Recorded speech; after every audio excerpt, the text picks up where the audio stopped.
ಮನೆಯಿಂದ ಬರುವಾಗ ಹೆಂಗ್ ಬರ್ತೀರಾ? ಅವರ ಆಟೋಕ್ ಬರ್ಬೇಕು, ಇಲ್ಲಾಂದ್ರೆ ಯಾರವರ ಹೋಗ್ತಾರಲ್ಲ ಗಂಡ್ಮಕ್ಳು ಅವ್ರ ಗಾಡಿ ಕೈ ಇಟ್ಕೊಂಡು ಗಾಡಿಗೆ ಎಲ್ಲ ಚೇಂಬರ್ ಇಂದ ಅದೆಲ್ಲ ಆದ್ರೂ ಮತ್ತೆ ನಾವ್ ಮಾಡಕ್ ಕರ್ತೇವ ಅಂತಂದು ಮಾಡ್ತೀವಿ.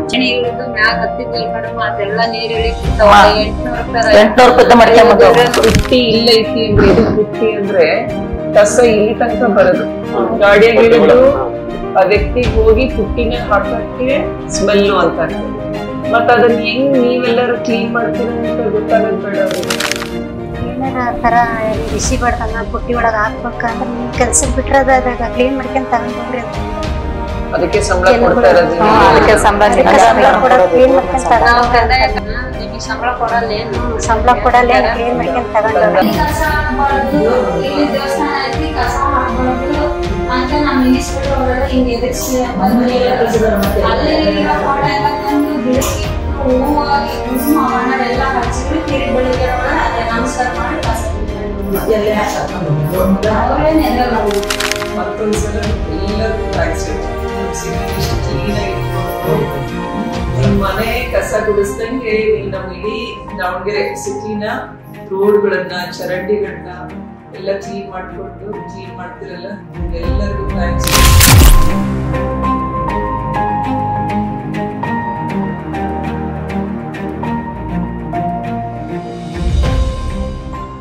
ಫಸ್ಟ್ ಎಲ್ಲರೂ ನಿಮ್ ಪರಿಚಯ ಮಾಡ್ಕೊಂಡು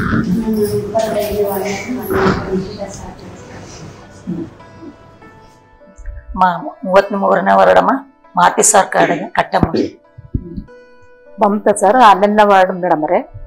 ಇವರು ನಮ್ಮ ಇನ್ಸ್ಪೆಕ್ಟರ್ ಕಕ್ಕ ಸರ್. ಎಷ್ಟು ವರ್ಷದಿಂದ ಮಾಡ್ತಾ ಇದ್ದೀರಿ? ಈ 4 ವರ್ಷದಿಂದ. 4 ವರ್ಷ ಅಷ್ಟೇ ಆಗಿದೆ. ನಾನು ಪುಷ್ಪಾನು 43ನೇ ward Harish sir inspector. Health inspector. Health inspector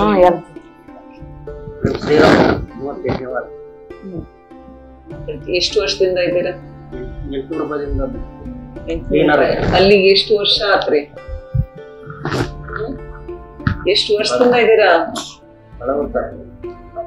20-30 ವರ್ಷದಿಂದ ಇದ್ದೀರಾ?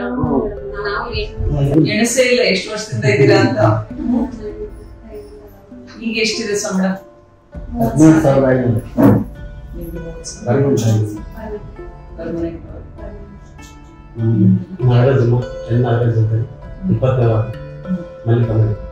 ಯಾವ ಡಿಪಾರ್ಟ್ಮೆಂಟ್? ಪ್ರದೀಪ್ ಅಂತ ಹೇಳಿ 37ನೇ ವಾರ್ಡ್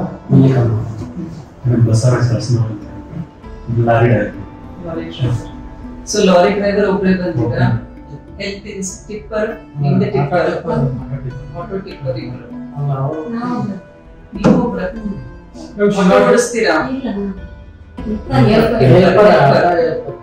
ಈಗ ನಾವು ಸಿಟಿನಲ್ಲಿ ಓಡಾಡುವಾಗ ಅಲೆದಲ್ಲೇ ಕಾಣಿಸ್ತಾರೆ, ಕಸ ಗುಡಿಸೋರು ಕಾಣಿಸ್ತೀರಿ, ಮತ್ತೆ ಕೆಲವರು ಮನೆ ಮನೆಗೂ ಕಸ ಕಲೆಕ್ಟ್ ಮಾಡ್ತೀರಿ, ಇನ್ನ ಟ್ರಕ್ ಓಡಿಸೋರು ಒಬ್ರು, ಆಮೇಲೆ ಚರಂಡಿ ಕ್ಲೀನ್ ಮಾಡೋರು ಒಬ್ರು. ಎಲ್ಲರ ಬ್ಲಾಕ್ ಆಯ್ತು ಅಂದ್ರೆ ಅಲ್ಲಿ ನಿಂತಿರ್ತಾರೆ ಚರಂಡಿ ಕ್ಲೀನ್ ಮಾಡೋದು. ಆಮೇಲೆ ಇನ್ನೊಂದು ಟೀಮು ಅಲ್ಲಿ ಆರ್ಗೋಡದಲ್ಲೇ. ಆರ್ಗೋಡದಿಂದ ಯಾರು ಬಂದಿದ್ದೀರಾ ಇವತ್ತು? ಅವ್ರು ಯಾರು? ಸರಿ. ಈಗ ಬೆಳಿಗ್ಗೆ ಎಷ್ಟು ಗಂಟೆಗೆ ಶುರು ಮಾಡ್ಕೊಳ್ತೀರಾ? ಹೆಂಗೆ? 5:30. ಎಲ್ಲರೂ 5:30 ಶುರು ಮಾಡಿದಾಗ ಮನೆಯಲ್ಲಿ ಎಷ್ಟು ಗಂಟೆಗೆ ಎದ್ದಾಡ್ಬೇಕು? 5:30 ಕೆಲ್ಸಕ್ಕೆ ಇರ್ಬೇಕು ಅಂದ್ರೆ 4 ಗಂಟೆಗೆ ಆಮೇಲೆ ತಿಂಡಿ ತಗೊಂಡ್ ಬರ್ತೀರಾ? ನಿಮಗೇನು ನಮ್ ಡಿಪಾರ್ಟ್ಮೆಂಟ್ ಇಂದ ಕೊಡಲ್ಲ ಊಟದ್ದು? ಫಸ್ಟ್ ಗೆ ಕೊಡ್ತಿದ್ರು ಮೇಡಮ್ ರೇ, ಈಗ ನಿಲ್ಸಿದಾರೆ. ಈಗ ಒಂದು 3-4 ತಿಂಗಳು ದುಡ್ಡು ಕೊಡ್ತಾರ ನಿಮ್ಗೆ? ಕ್ಯಾಂಟೀನ್ ಅಲ್ಲಿ ಹೋಗಿ ಹೋಗ್ತೀರಿ. ಈಗ ಬೆಳಿಗ್ಗೆ 5:30ಗೆ ಸಿಟಿ ವಾರ್ಡ್ ಒಳಗೆ ಇರ್ತೀರಾ. ಈಗ ಮನೆಯಿಂದ ನೀವ್ ಮನೆ, ಆಮೇಲೆ ಮನೆ ಹೆಂಗೆ? ಈಗ ನಮ್ ಸರ್ಕಾರದ ಮನೆ ಇದೆನಾ ಅಥವಾ ಬಾಡಿಗೆ ಮನೆಗೆ ಇದೀರಾ? ಯಾರ್ಯಾರು ಬಾಡಿಗೆ ಮನೆಗೆ ಇದೀರಿ? ಬಾಡಿಗೆ ಮನೆ. ಸ್ವಂತ ಮನೆ ಕೊಟ್ಟಿದಾರ ನಿಮ್ಮಲ್ಲಿ ಕೆಲವರಿಗೆ? ನಿಮಗ್ ಬಂದತ್ತ? ನಿಧಾನಕ್ಕೆ ನಿಮ್ಗೂ ಎಲ್ಲರಿಗೂ ಕೊಡೋಣ. ಈಗ ಮನೆಯಿಂದ ಬರುವಾಗ ಹೆಂಗ್ ಬರ್ತೀರಾ? ಏನಾರ ಪಿಕಪ್ ವೆಹಿಕಲ್ ಐತಾ ಅಥವಾ ನಿಮ್ದೇ ಸ್ವಂತ ಗಾಡಿ ಮಾಡ್ಕೊಂಡಿರಾ? ಮೇಡಮ್ ಯಾವಾರ ಆಟೋಕ್ ಬರ್ಬೇಕು, ಇಲ್ಲಾಂದ್ರೆ ಯಾರವರ ಹೋಗ್ತಾರಲ್ಲ ಗಂಡ್ಮಕ್ಳು ಅವ್ರ ಗಾಡಿ ಕೈ ಹಿಡ್ಕೊಂಡ್ ಗಾಡಿಗೆ ಹೋಗ್ಬೇಕು. 7-8 ಜನ ಸೇರ್ಕೊಂಡು ಆಟಕ್ ಬರ್ತಾವಮ್ಮ. ಆಟಕ್ಕೂ ಒಂದೇ ಕಡೆ ನೀವಿದ್ರೆ ಒಂದೇ ಕಡೆ ಇತ್ತಂದ್ರೆ ಆಟಕ್ಕೆ ಹೋಗ್ತಾರೆ. ಅಲ್ಲದೆಲ್ಲ ಇತ್ತಂತಂದ್ರೆ ಆಗಲ್ಲ. ಬೆಳಿಗ್ಗೆ ಬಂದ್ಮೇಲೆ 5:30 ನಿಮ್ ಕೆಲಸ ಶುರುವಾಗುತ್ತೆ. ನಮ್ ದಾವಣಗೆರೆ ಜನ ಎಲ್ಲ ವಾಕಿಂಗ್ ಹೋಗೋರು ಹೋಗ್ತಿರ್ತಾರೆ, ಬೈಕ್ನಾಗ ಹೋಗೋರು, ಶಾಲೆ ಮಕ್ಳು ಹೋಗೋರು. ಈಗ ಬೆಳಿಗ್ಗೆ 5:30 ಶುರು ಮಾಡಿದ್ಮೇಲೆ ಈಗ ಬಿಸಿಲಿರುತ್ತೆ, ಮಳೆ ಇರುತ್ತೆ, ಚಳಿಗಾಲ ಇರುತ್ತೆ. ಅದ್ರಿಂದ ನಿಮ್ಮಲ್ಲಿ ಏನ್ ವ್ಯತ್ಯಾಸ ಇರುತ್ತೆ? ಬ್ಯಾಸ್ಗೆಗಮ್ಮ ಬಹಳ ಸೆಕೆ ಇದ್ದಾಗ ಗಡನ ಬಂದು ಕೆಲಸ ಮುಗಿಸ್ಕೊಂಡು 9 ಗಂಟೆ ಅಷ್ಟೊತ್ತಿಗೆ ಮುಗಿಸ್ಕೊಂಡು ಬಿಸಿಲಿರುತ್ತೆ ಅಂದ್ರೆ 4 ಗಂಟೆ 4:30 ಶುರು ಮಾಡ್ತೀನಿ. ಆದ್ರೆ ಜನ ಏನ್ ಕಸ ಕೊಡ್ತಾರ ಅಷ್ಟು ಬೇಗ? ನಾವ್ ಕಸ ಹೊಡಿತೀವಿ. ನಾವು ಕಸ ಹೊಡೆಯೋರು, ನಾವು ಕಸ ಗುಡ್ಸೋದು, ನಮ್ಮ ಮೂವರು ಕಸ ಬಿಡ್ತೀವಿ. ಕಸ ಕಲೆಕ್ಟ್ ಮಾಡೋದು ನಮ್ದು 6:30 ಸ್ಟಾರ್ಟ್ ಮಾಡ್ತೀವಿ. ಅವ್ರು ಬೇಗನೆ ಕೆಲವ್ರು ಎದ್ದಿರ್ತಾರ, ಬೇಗ ಡ್ಯೂಟಿಗೆ ಹೋಗೋರು ಇರ್ತಾರ, ಬೇಗ ಎದ್ದಿರ್ತಾರ. ಹಂಗಾಗಿ ಬೇಗ ಬನ್ನಿಯಪ್ಪ ಅಂತ ಹೇಳ್ತಿರ್ತಾರೆ. ಕೆಲವರು ಎದ್ದಿರಲ್ಲ, ಅವ್ರು ವೇಟ್ ಮಾಡ್ತೀವಿ. ಮ್ಯಾಗಳದ್ದೇ ಕೆಳಗಿಳದ್ ಬರೋ ವರ್ಷದಿ ಕೆಳಗಿಳದ್ ಬಿಟ್ರೆ ಈಗ ಒಂದು ವಾರ್ಡ್ ನಲ್ಲಿ ಹೆಂಗೆ ಪ್ರತಿದಿನ ಒಂದೇ ಮನೆಯಿಂದ ಕೊನೆ ಮನೆ ತನಕ ದಿನ ಕಲೆಕ್ಟ್ ಮಾಡ್ಕೊಂತೀರ ಕಸ? ಹೆಂಗ್ ಮಾಡ್ಕೊಂಡಿದ್ದೀವಿ? ಅದೇ ತರನೇ ಮನೆ ಇಲ್ಲಿದ್ದ ಸ್ಟಾರ್ಟ್ ಮಾಡಿದ್ರೆ ಒಂದ್ ಮನಿದ್ದ ಅದೇ ತರನೇ ಡೈಲಿ ಅದೇ ತರ ಕವರ್ ಮಾಡ್ಕೊಂತೀವಿ. ಜನ ಕಸ ಹೆಂಗ್ ಬೇಕು ಬೇರೆ ಬೇರೆ ಮಾಡಿರ್ತಾರ, ಕೆಲವು ಬೇರೆ ಬೇರೆ ಮಾಡ್ಕೊಡ್ತಾರಮ್ಮ. 80% ಜನ ಕೊಡ್ತಿದಾರ, ಇನ್ನ 20% ಜನ ಕೊಡ್ತಿಲ್ಲ. ಅವರಿಗೆ ತಿಳಿಸಿ ಹೇಳ್ತಿದ್ವಿ ಈ ತರ ಎಲ್ಲ ಹಿಂಗೆ ಅಂತ. ಕೆಲವ್ರು ಕೊಡ್ತಾರೆ, ಗಂಟಿನಾಗೆ ಕಟ್ಕೊಂಬಂದಿರ್ತಾರ, ಅವ್ರಿಗೆ ಅಲ್ಲೇ ಮನೆ ಮುಂದೆ ಪಾಠ ಹಾಸಿ ಅವ್ರಿಗೆ ತೋರಿಸ್ತೀವಿ. ಈ ತರ ಎಲ್ಲ ಮನೆ ಕಸ ಸಿಕ್ಕ ಅವ್ರಿಗೆ.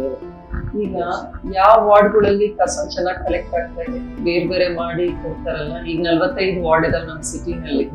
ಯಾವ ವಾರ್ಡ್ಗಳಲ್ಲಿ ನಿಮಗೆ ಅನಿಸ್ದಂಗೆ ಬೇರೆ ಬೇರೆ ಮಾಡ್ತಾರೆ, ಎಲ್ಲಿ ಮಾಡ್ತಾ ಇಲ್ಲ, ಏನ್ ಸಮಸ್ಯೆ ಇದೆ ಅನ್ಸಿದ್ರೆ ನಿಮಗೆ ವಾರ್ಡ್ಗಳಿಗೆ? ಕೆಲವೊಂದು ಎಲ್ಲ ವಾರ್ಡ್ನಲ್ಲಿ ಕಲೆಕ್ಟ್ ಹೆಲ್ಪರ್ ಇರ್ತಾರಲ್ಲ, ಎಲ್ಲ ಕನೆಕ್ಟ್ ಮಾಡ್ಕೊಂತಾರೆ, ಅವರು ಕವರ್ ಮಾಡ್ಕೊಂತಾರೆ. ಖಾಲಿ ಸೈಟ್ಗಳು ಇರ್ತವೆ, ಅಲ್ಲಿದು ನಿಮಗ್ ಬರುತ್ತೆ.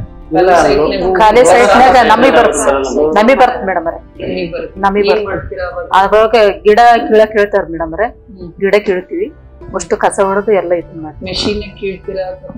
ಇಲ್ಲ, ಹ್ಯಾಂಡ್ ಗ್ಲೌಸ್ ಹಾಕಿಂದ ಇರ್ತಾರ ಕೈಲಿ. ಈಗ ನೀವು ಹ್ಯಾಂಡ್ ಗ್ಲೌಸ್ ಅಂದ್ರೆ ಒಂದ್ ಪ್ರಶ್ನೆ ನೆನಪಾಗ್ತದೆ.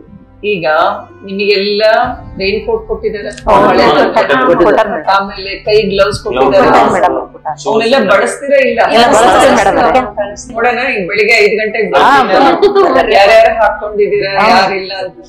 ಯಾಕಂದ್ರೆ ಅದನ್ನ ಕೊಡೋದು ನಿಮ್ ಸೇಫ್ಟಿಗೆ, ಸುರಕ್ಷತೆಗೆ ಅಲ್ವಾ?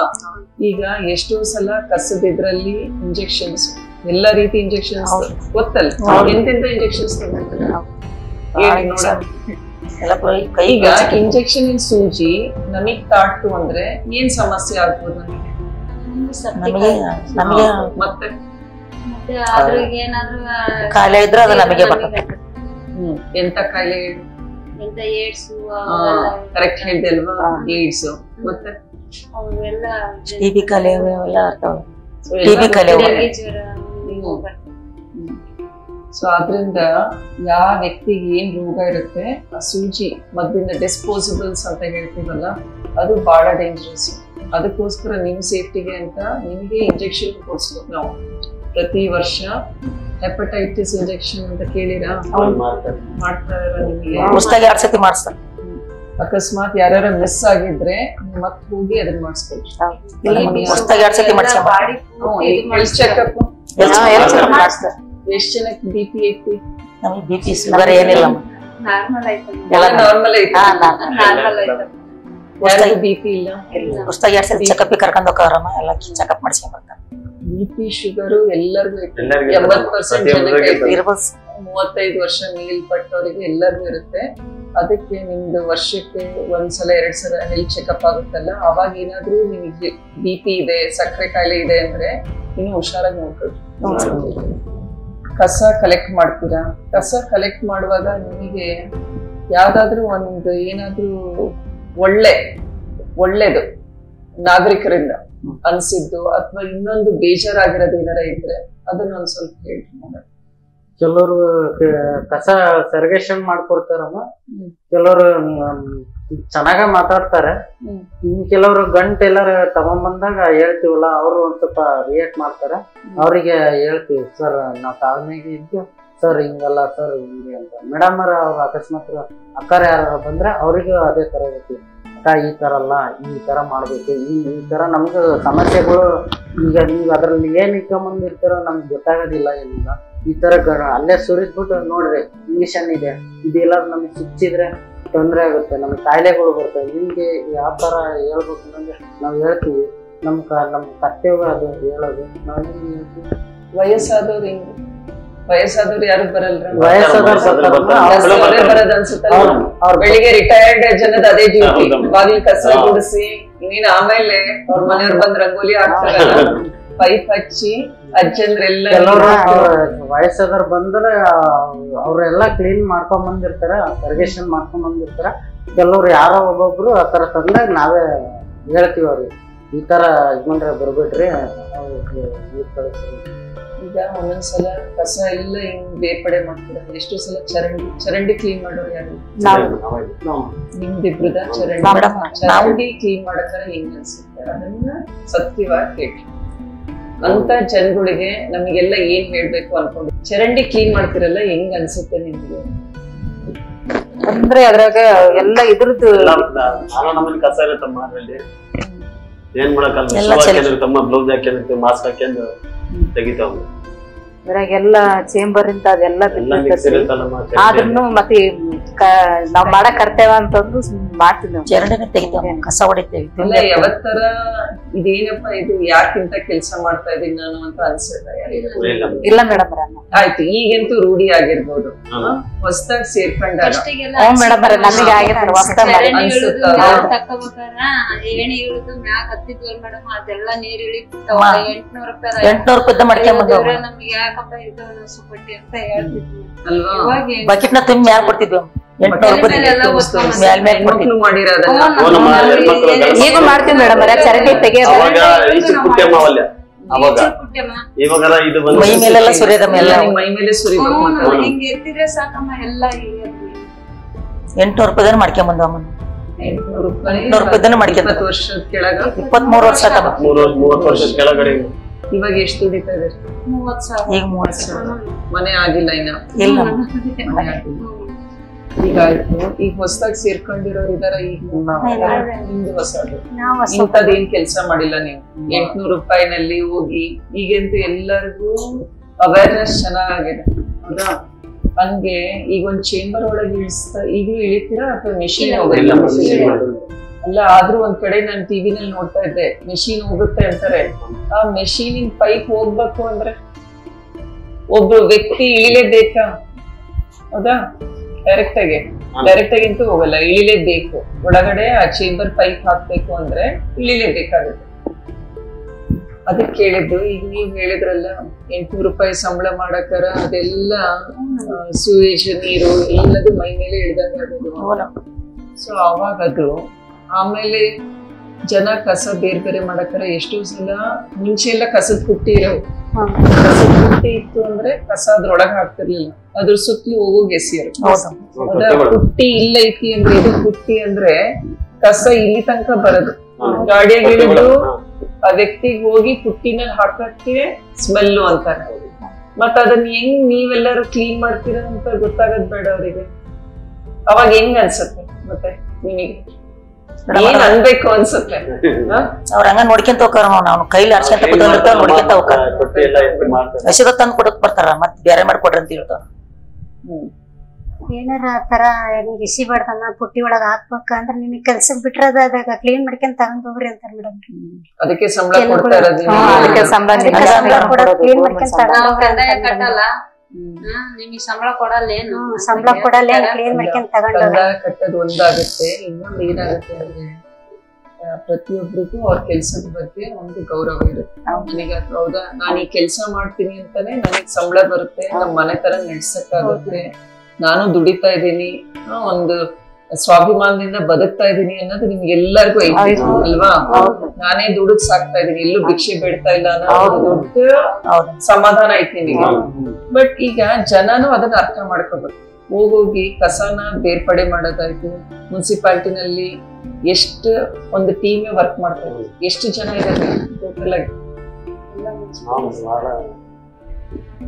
ಕೌಂಟ್ ಮಾಡ್ಕೊಂಡಿಲ್ಲ ನೀವ್ ಎಷ್ಟ್ ಜನ ಇದ್ದೀರಾ ಅಂತ. ಕಸ ಗುಡ್ಸೋರು ಎಷ್ಟ್ ಜನ ಇದ್ದೀರಾ, ಡ್ರೈವರ್ಸ್ ಎಷ್ಟ್ ಜನ ಇದ್ದೀರಾ? 206 ಜನ.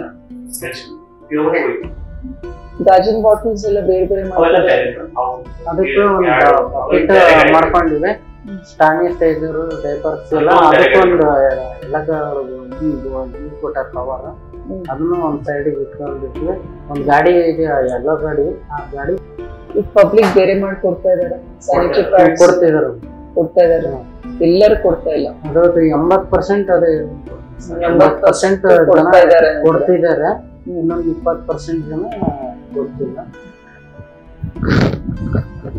ನಾವು ಹೇಳ್ತಿದ್ದೇವೆ ಅವರು ಇನ್ನೊಂದು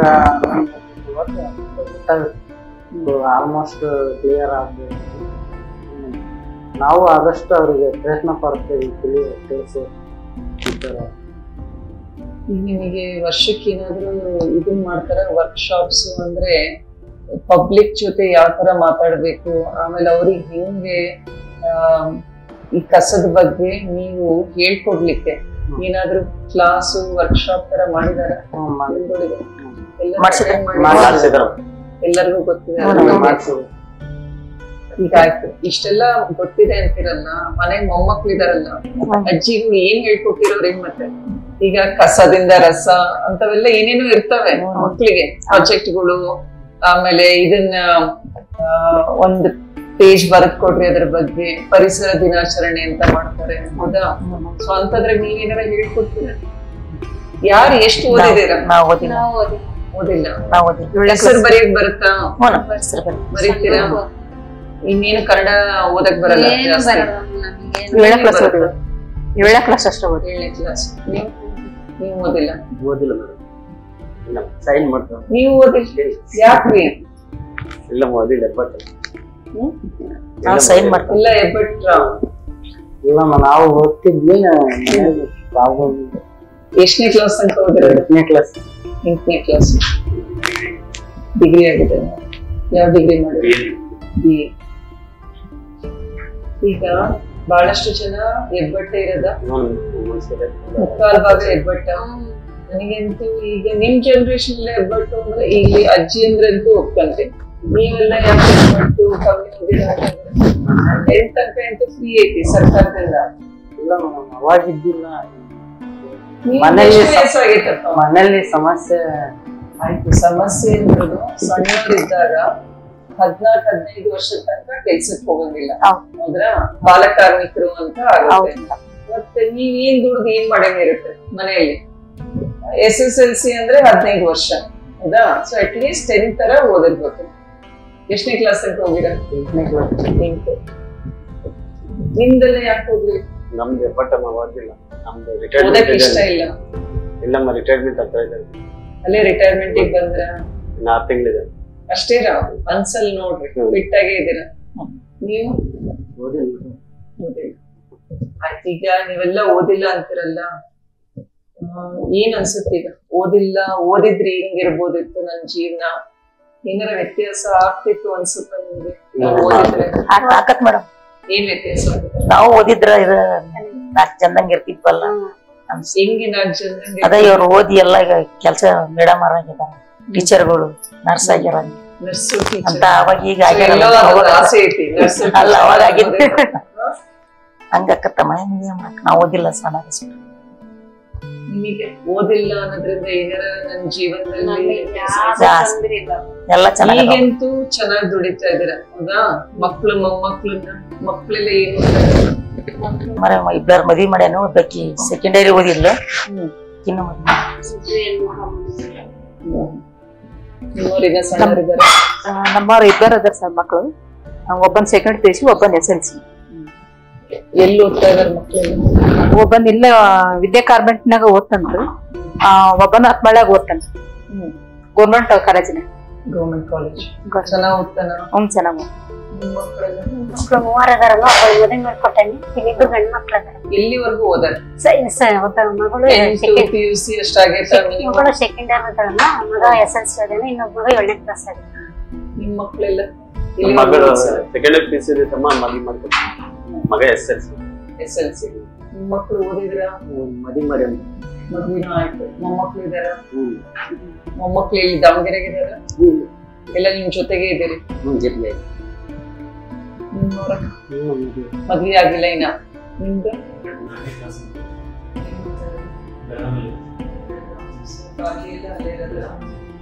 ಪೇರೆಂಟ್ಸ್ ಜೊತೆಗೆ ಅಲ್ಲೇ ಶುಗರ್ ಫ್ಯಾಕ್ಟ್ರಿ ಹತ್ರ ಕೇಳಿರ ಶುಗರ್ ಫ್ಯಾಕ್ಟ್ರಿ ಹೋಗಿ ಬಂದಿರಾ ಯಾವಾಗ ಫ್ರೆಶಿಂಗ್ ಸೀಸನ್ ಅಲ್ಲಿ ಆಫ್ ಸೀಸನ್ ಇಲ್ಲಿ ಬಂದು ನಾವು ಇಲ್ಲಿ ಹೆಂಗ್ ಬಂದಿರೋದ್ ಮತ್ತೆ ನೀವು ಗೋಕಾಕ್ನಲ್ಲಿ ನಮ್ಮ ದಾವಣಗೆರೆಗೆ ಹೆಂಗ್ ಬೆಂಗಳೂರಲ್ಲಿ ಮೊದಲ ಅಲ್ಲಿಂದ ಅವರು ಇಲ್ಲಿ ಕೇಂದ್ರ ಆಯ್ತು 2009 ಕೇಂದ್ರ ಆಯ್ತಲ್ಲ ಅವರು ಈ ಲೈನ್ ಹೊಡೆದ ಅಲ್ಲಿ ಇಲ್ಲಿ ಲೈನ್ ಅವಾಗಿನ ಅವ್ರಿಗೂ ಜೊತೆಗಿದ್ದವರೆಲ್ಲ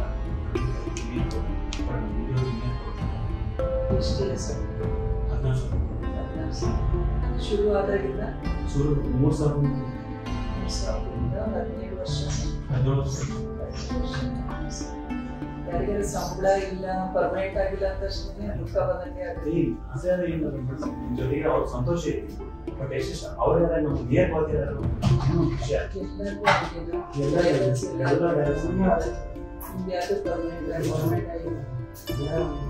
ತುಂಬಾ ಸಲ ನಿಯರ್ ಮೇಡಮ್ ಮುಂಚೆ 3 ತಿಂಗಳು ಮಾಡಿದ್ರೆ ಒಂದು ಟೈಮ್ ಸಾಧ್ಯ ಆಗ್ತದೆ ಸರಿಯಾಗಿ ಈ ಮೇಡಮ್ ಬಂದು ಯೂನಿಫಾರ್ಮ್ ರೇಟ್ ಕೊಟ್ಟು ಆ ಥರ ಎಲ್ಲ ಈ ಮೇಡಮ್ ಎಲ್ಲ ರೀತಿ ಸಾಧ್ಯ ಇನ್ಶೂರೆನ್ಸ್ ಇನ್ಶೂರೆನ್ಸ್ ಎಲ್ಲರಿಗೂ ಆಗೈತ್ರ ಒಂದೇ ಇನ್ಶೂರೆನ್ಸ್ ಪ್ರೈವೇಟ್ ಇನ್ಶೂರೆನ್ಸ್ ಹೆಂಗೆ ಮಾಡ್ತಿದ್ರು ಆಮೇಲೆ ಅದು ಪ್ರಧಾನಮಂತ್ರಿ ಜೀವನ ಪ್ರಧಾನಮಂತ್ರಿ ಜೀವನ ಸುರಕ್ಷಾ ಅವ್ನು ಎರಡು ಮಾಡಿದ್ರು ಪ್ರಧಾನಮಂತ್ರಿ ಜೀವನ್ ಜ್ಯೋತಿ ಅಂದ್ರೆ ನಿಮಗೆ ಯಾರಿಗಾರ ಗೊತ್ತಿರುತ್ತೆ ನೀವು ಕಟ್ತಾ ಇದ್ದೀರಾ ಅದಕ್ಕೆ ಎಷ್ಟು ಕಟ್ತಾ ಇದ್ದೀರಾ ಇನ್ಶೂರೆನ್ಸಿಗೆ 3,000 ಪ್ರೈವೇಟ್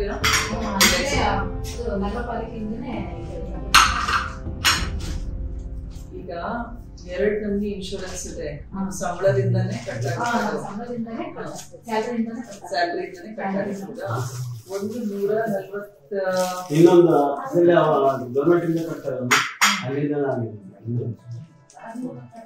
ಒಂದು ನಮ್ಮ ಪ್ರೈವೇಟ್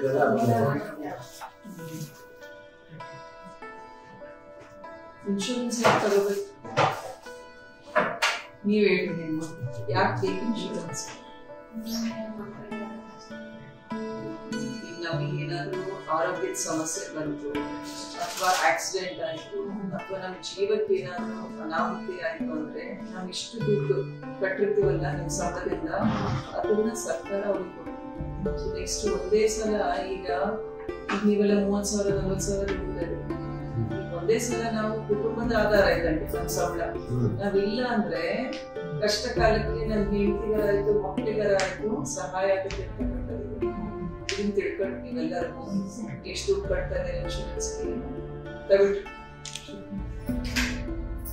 ಊಟಕ್ಕೆ ಏನ್ ಮಾಡಿದ್ರಿ ಇಲ್ಲ ದಿನ ರೊಟ್ಟಿ ಬಡಿಯೋರು ಯಾರು ಮಾಡ್ಕೊಂಡು ಬರ್ತೀರ ಸಾಯಂಕಾಲ ಹೋಗಿ ರೊಟ್ಟಿ ಬಡಿದು ಬೆಳಿಗ್ಗೆ ಚಟ್ನಿ ಪುಡಿನ ಪಲ್ಯ ತಿಂತೀರಾ ತರಕಾರಿ ಪಲ್ಯ ತಂದಿರ್ತೀರ.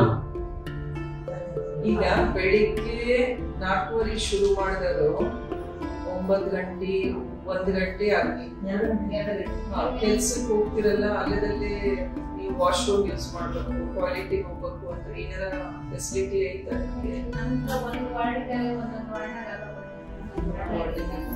ಹೆಣ್ಮಕ್ಳಿಗೆ ಎಷ್ಟು ಸಮಸ್ಯೆ ಏನಾರ ನಮಗೆ ಮುಟ್ಟಿತ್ತು ಆ ಟೈಮ್ನಲ್ಲಿ ಹೋಗ್ಬೇಕು ಅಂದ್ರೆ ಎಲ್ಲಿ ಹೋಗ್ಬೇಕು ಈಗ ಕಷ್ಟ ಆಗ್ತದೆ. ಅದೆಲ್ಲ ನೀವು ಸಣ್ಣ ವಯಸ್ಸಿಂದಲೇ ಮಾಡ್ಕೊಡ್ಬೋದು. ಅವಾಗ ಏನ್ ಮಾಡ್ತೀವಿ? ಬಹಳ ಕಷ್ಟ ಅಲ್ವಾ? ನೆನ್ಸ್ಕೊಂಡ್ರೆ ಬೇಜಾರಾಗುತ್ತೆ. ಈಗ ಒಂದೊಂದ್ ಕಡೆ ಮಾಡಿದ್ದಾರೆ, ಒಂದೊಂದ್ ಕಡೆ ಮಾಡಿಲ್ಲ. ಒಂದು ಮಾತಾಡ್ತಾ ಇದ್ವಿ ಕಮಿಷನರ್ ಅವ್ರ ಹತ್ರ, ಎಲ್ಲ ವಾರ್ಡ್ ನಲ್ಲಿ ಜಾಗ ಮಾತಾಡಿದ್ವಿ, ಮಾಡಿಸ್ಕೊಂಡು ಮಧ್ಯೆ ಕೆಲಸದ ನಡುವೆ ರೆಸ್ಟ್ ರೂಮು ಒಂದ್ ಸ್ವಲ್ಪ ನೀವು ರೆಸ್ಟ್ ತಗೊಂಡಂಗೆ ಬಿಸಿಲಿದ್ದಾಗ. ಈಗ ದೀಪಾವಳಿ ಹಬ್ಬ ಬಂದ್ರೆ, ಆಮೇಲೆ ಇನ್ಯ ಬೇರೆ ಬೇರೆ ಹಬ್ಬಗಳ ಟೈಮ್ನಲ್ಲಿ ಎಲ್ಲ ಕಡೆ ತೋರಣ ಕಟ್ಟಿರ್ತಾರೆ. ಅವಾಗೆಲ್ಲ ಹೆಂಗೆ ನಿಮ್ದೇ ಜವಾಬ್ದಾರಿ ಇರುತ್ತೆ, ಅವನ್ನೆಲ್ಲ ತೆಗೆದು ಬ್ಯಾನರ್ ಎಲ್ಲ ಕಲೆಕ್ಟ್ ಹೋಗಿದ್ದೆಲ್ಲ ಯಾವ್ದಾರ ವಿಷಯ ಬೇಜಾರಾಗಿದ್ರೆ ಹೇಳಿದ್ರೆ ಗೊತ್ತಾಗತ್ತೆ, ಜನರಿಗೂ ಗೊತ್ತಾಗತ್ತೆ. ಹೌದಾ? ನೀವೇನ್ ಅಂತಂತಾರೋ ಈಗ ನೀವ್ ಹೇಳ್ದಾಗ ಹಂಗೆ ಇರುತ್ತೆ, ಬಿಡು ನಾವು ದುಡ್ಡು ಕೊಡ್ತೀವಿ ನಿಮಗೆ, ಸರ್ಕಾರ ಸಂಬಳ ಕೊಡ್ತೈತಿ ಮಾಡ್ರಿ ಅಂತ. ಬಟ್ ಮಾಡ್ತೀವಿ ಅಂದ್ರೂ ಅದರ ಬಗ್ಗೆ ಗೌರವ ಘನತೆ ಇರ್ಬೇಕು, ಅವ್ರಿಗೂ ಇರ್ಬೇಕು. ನಮಗೆ ಹೆಂಗ್ ಗೌರವ ಘನತೆ ಇದೆ ಅವ್ರಿಗೂ ಜನರಿಗೂ ಅನ್ಸ್ಬೇಕದ ಅಲ್ವಾ? ಅದನ್ನ ಅವ್ರು ತಿಳ್ಕೊಳ್ಳಿ. ನಮ್ಗೆ ಬಹಳ ಬೇಜಾರಾಗುತ್ತೆ ಮೇಡಮ್, ಆದ್ರೂ ನಾವು ಸಂಭಾಳಿಸ್ಕೊಂಡು ಹೋಗ್ತೀವಿ. ಹತ್ತಿಲ್ಲ ಯಾವಾಗ್ಲೂ ಏನಪ್ಪ ಇದು ಅಂತ ಹತ್ತಿರ್ತಾರೆ, ಇಲ್ಲ ಈಗ ಒಂದ್ ನಾರ್ಮಲ್ ಜಾಬಿಗೆ ಹೋಗೋರೆ ಕೆಲಸದಲ್ಲಿ ಯಾರಾದ್ರೂ ಬಾಸ್ಗಳು ಅಥವಾ ಮೇಲಿರೋರು ಏನಕ್ಕಾರ ಬೈದ್ರೆ, ನಮ್ ತಪ್ಪೇ ಇಲ್ದಂಗ್ ಬೈದ್ರೆ ಎಷ್ಟ್ ಬೇಜಾರಾಗುತ್ತೆ. ಅಳ್ತೀವದಾ?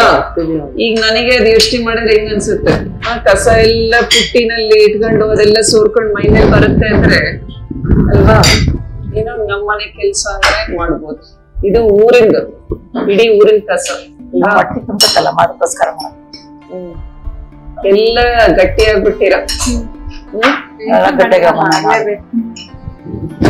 ಊರಿಗೆ ಹೋಗಿದ್ದೆ, ಊರಿಗೆ ಹೋದಾಗ ಅಲ್ಲಿ ಒಬ್ಳು ಹುಡುಗಿ ಬಂದು ಮಾತಾಡ್ಸಕ್ಕೆ ಬಹಳ ಖುಷಿ. ಅವಳಿಗೇನು ನಾನ್ ನಿಮ್ಮ ಬಾಪೂಜಿ ಸಂಸ್ಥೆನಲ್ಲೇ ಓದ್ತಾ ಇದ್ದೀನಿ ಅನ್ಕೊಂತ ಅವ್ರ ಊರಿಗೆ ಹೋಗಿನಲ್ಲ, ಅವಳಿಗೆ ಹೇಳ್ಬೇಕಾಗೈತಿ ಅದನ್ನ. ಫಂಕ್ಷನ್ಗೆ ಹೋದಾಗ ಬಂದ್ ಮಾತಾಡ್ಸಿದ್ಲು. ಆಮೇಲೆ ನಾನ್ ಮಾತಾಡ್ಸಿ ಊರಿಗೆ ಹೋದ್ಮೇಲೆ ನಮ್ಮೂರು ಅಂದ, ನಿಮ್ ಅಪ್ಪಾಜಿ ಅಮ್ಮ ಇಲ್ಲಿದ್ದಾರೆ ಕರಿ ಅವ್ರನ್ನ ಅಂದ. ಸಡನ್ ಆಗಿ ಹಂಗೆ ದುಳು ದುಳು ದುಳು ದುಳು ಕಣ್ಣನ್ ನೀರು. ನಾನ್ ಏನ್ ಹೇಳ್ತೆ, ನಾನು ಇದರ ಇಲ್ಲ ಏನಾಗೈತು ಅಂತ ನನಗೆ ಬೇಜಾರಾಯ್ತು. ಆಮೇಲೆ ಯಾಕೆ ಅಳ್ತಾ ಇದೀಯಾ ಅಂದ. ಮ್ಯಾಮ್ ನಮ್ ತಂದೆ ಅಲ್ಲಿದಾರಲ್ಲ ಅವರು ಅಂತ ತೋರ್ಸಿದ್ಲು. ಆಮೇಲೆ ಕರಿ ಇಲ್ಲಿ ಅಂತ ಬಂದ್ರು. ಕರೆದ್ಮೇಲೆ ಅವ್ರ ಅಪ್ಪಾಜಿ, ಮ್ಯಾಮ್ ನಮ್ ತಂದೆ ಇಡೀ ಊರಿಂದು ಕಸ ತೆಗೆಯೋದು, ಚರಂಡಿ ಕ್ಲೀನ್ ಮಾಡೋ ಕೆಲ್ಸ ಮಾಡ್ತಾರೆ ಮ್ಯಾಮ್ ಅನ್ಕೊಂಡು ದುಃಖ ಅಂದ್ರೆ ದುಃಖ ಅವಳಿಗೆ. ನನಗೆ ಕೇಳಿ ಮಗಳಿಗೆ ಎಷ್ಟು ಬೇಜಾರಾಗುತ್ತೆ. ಈಗ ನೀವು ಮಾಡ್ತೀರಾ, ಹೌದು ನನ್ ಕುಟುಂಬ ಇದ್ರಿಂದಾನೇ ನೀಡುತ್ತಿದ್ದೀನಿ.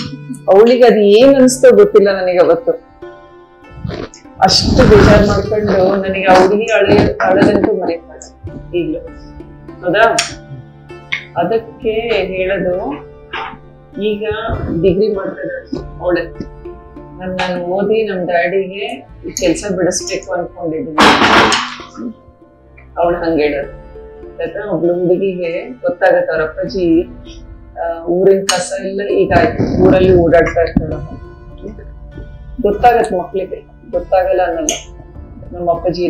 ಅದನ್ನೇ ಎಲ್ಲ ಒಂದು ಸಿಸ್ಟಮ್ ತರ ಮಾಡಿದ್ರೆ, ಎಲ್ಲ ಗ್ಲೌಸ್ ಹಾಕೊಂಡು ಜನನ ಕಸ ಬೇರೆ ಬೇರೆ ಮಾಡಿ ನಿಮಗೆ ಕೊಟ್ಟು, ಈ ತರ ಚರಂಡಿಗಳಲ್ಲಿ ಓಪನ್ ಚರಂಡಿನಲ್ಲಿ ಹೋಗೋ ಕಸ ಅದ್ರಲ್ಲೇ ಎಸೆಯೋದು. ಇವೇನು ಮಾಡ್ಲಿಲ್ಲ ಚರಂಡಿನೂ ಬ್ಲಾಕ್ ಆಗಲ್ಲ. ಹೌದಾ? ಮಿಷಿನ್ಗಳು ಬರ್ತವೆ, ಅದಕ್ಕೋಸ್ಕರ ಮಾಡೋದು. ಒಳ್ಳೆ ಮಿಷಿನ್ಸ್ ಹಾಕ್ಬೇಕು. ಯಾವ ಕೆಲ್ಸ ವ್ಯಕ್ತಿ ಮಾಡ್ಬೇಕು ಅದನ್ನ ಅವ್ರು ಘನತೆಯಿಂದ ಅದನ್ನ ಮಾಡ್ಬೇಕು. ಮಿಷಿನ್ ಇಂದ ಮಾಡಕ್ ಮಿಷಿನ್, ಅದನ್ನ ಜನ ಅರ್ಥ ಮಾಡ್ಕೊಳ್ಳಿ ಅಂತಾನೆ ಹೇಳೋದು. ಬಹಳ ಸಮಸ್ಯೆ ಆಗುತ್ತೆ.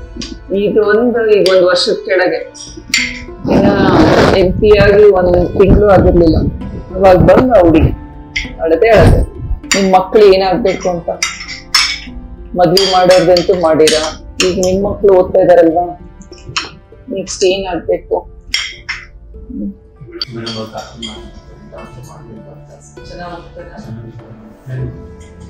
ಅಲ್ಲ ನಿಮಗೆಲ್ಲ ಈಗ ಸ್ಕೂಲಿಗಳಿಗೆ ನಮ್ಮ ನವೋದಯ ಶಾಲೆಗಳು ಅಂತ ಕಡೆ ಎಲ್ಲ ಸ್ವಲ್ಪ ಎಂಟ್ರೆನ್ಸ್ ಎಕ್ಸಾಮ್ಸ್ ಪ್ರಿಪೇರ್ ಮಾಡಿ ಕಡೆ ಕಳಿಸ್ತಾರೆ.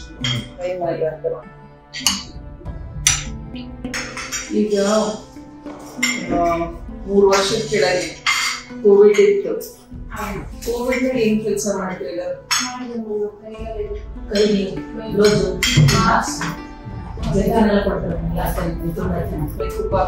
ಅದು ಬೇಸಿಗೆಗೆಲ್ಲ ಏನ್ ಮಾಡಿದ್ರು? ಯಾರಿಗೂ ಕೋವಿಡ್ ಬಂದು ಸೋಂಕರ್ತಿ ಏನೋ ಆಗಿಲ್ಲ. ಯಾಕೆ ಹೇಳು? ದೇವ್ರ ಜೊತೆಗೆ ಇನ್ನೊಂದು ಏನ್ ಹೇಳು?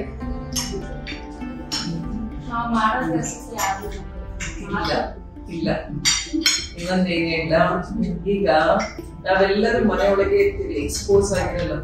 ಅಂದ್ರೆ ಬೇರೆ ಬೇರೆ ಜರ್ಮ್ಸಿಗೆ ಎಕ್ಸ್ಪೋಸ್ ಆಗಿರಲ್ಲ. ನೀವು ದಿನ ಅದನ್ನೇ ಮಾಡ್ತಿರಲ್ಲ, ಮೈಯಲ್ಲಿ ಆ ರೀತಿ ರೋಗ ನಿರೋಧಕ ಶಕ್ತಿ ನಿಮ್ಮಲ್ಲಿ ಉತ್ಪನ್ನ ಆಗಿರ್ತದೆ.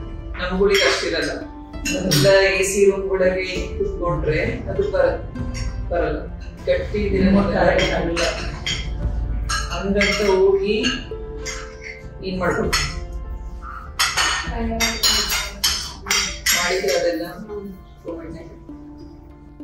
ಅಷ್ಟು ಮಿನಿಸ್ಟರ್ ಇವ್ರಿಗೆ ಯಾರು ಇಂಗ್ಲಿಷ್ ಬಿಟ್ರೆ ಅದೇ ಹಾಕಿದ್ರು. ಮನೆಗೆ ಹೋದ ತಕ್ಷಣ ಸ್ನಾನ ಮಾಡ್ಬೇಕು, ಮೊಮ್ಮಕ್ಕಳನ್ನ ಮಕ್ಕಳನ್ನ ಅವ್ರನ್ನ ಯಾರು ಎತ್ಬೇಡ್ರಿ ಅಂತ ಹೇಳಿ ಮತ್ತೆಲ್ಲರದ ಫುಡ್ ಕೊಡೋಣ. ಬೆಳಿಗ್ಗೆ ತಿನ್ನಕ ಶೇಂಗದ್ದು ಸಿಂಗಮಿಟ್ಟೆ ಅಂತ ಕೊಡೋರು.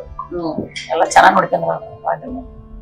ನೆನ್ಸ್ಕೊಂತಿದ್ರೆ ನಾವು ಕೆಲಸ ಮಾಡೋರು ಅಷ್ಟು 9 ಗಂಟೆ ಟಿಫಾನಿಗೆ ಬಿಟ್ಬಿಡ್ತಾರೆ. 4 ಗಂಟೆ ಫ್ರೀ ಇರ್ತಾರೆ ಟಿಫಾನಿಗೆ.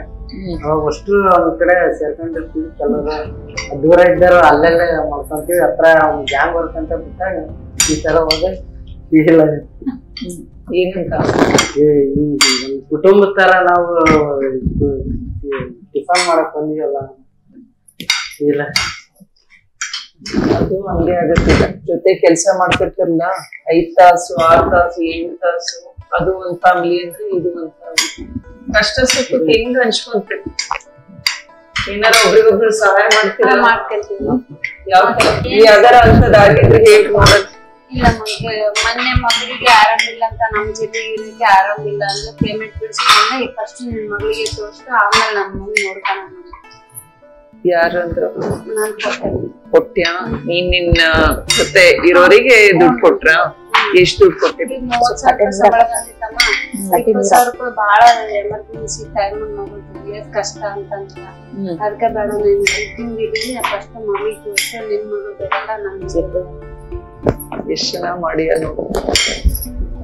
ಮತ್ತೆ ಬೇರೆ ಯಾರ? ಸ್ಕೂಲ್ ಫೀಸ್ ಮೇಡಮ್ ಅದು ಒಂದು 4 ರಜಾ ಕೊಡ್ತು. ವೀಕ್ಲಿ ಒಂದು ರಜಾನೇ ಕಂಟಿನ್ಯೂ ಅದೊಂದು ವೀಕ್ಲಿ ಒಂದು ರಜಾ. ಗೌರ್ಮೆಂಟ್ ಇಲ್ಲ, ಇಲ್ಲಿ ಮುನ್ಸಿಪಾಲಿಟಿ ಹೇಳಿ ನಿಮಗೂ ರಜೆ ಕೊಡು, ತಿಂಗಳಿಗೆ ಆಗ್ತಿಲ್ಲ. ಈಗ ಎಷ್ಟು ರಜೆ ಕೊಡ್ತಾರೆ? ಒಂದು ಇಲ್ಲ. ಅದೇ 2 ವೀಕ್ಲಿ ಹಾಕದಲ್ಲ, ಬುಧವಾರ ಬಟ್ ಅದು ಇಲ್ಲಿಂದ ಕಸ ಎಲ್ಲ ಕಲೆಕ್ಟ್ ಮಾಡ್ಕೊಂಡು ಹೋಗಿ ಹಾಕಿ ವಾಪಸ್ ಟೈಮ್ ಬಿಟ್ಟು. ನಿಮ್ದು ಗೌರ್ಮೆಂಟಿಗೆ ಹೇಳೋದು ಏನೈತೆ? ಗೌರ್ಮೆಂಟಿಗೆ ಹೇಳೋದು, ಆಮೇಲೆ ಮುನ್ಸಿಪಾಲಿಟಿನಲ್ಲಿ ಹೇಳೋದು. ನಾವು ಏನಿಲ್ಲ ನಮ್ಮ ಕೋರಿಕೆ ನಮ್ಮ ನೇರಳೆ ಮಾಡ್ಕೊಂಡ್ರೆ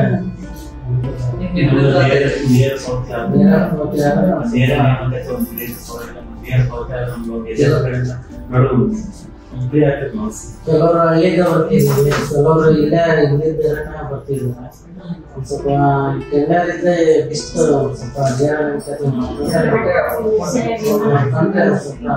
ಸ್ವಲ್ಪ ಈಗೇನೋ ಮಳೆಗಾಲದಲ್ಲಿ ರೂಮ್ ಮಾಡ್ಕೊಂಡಿರ್ತೀವಿ.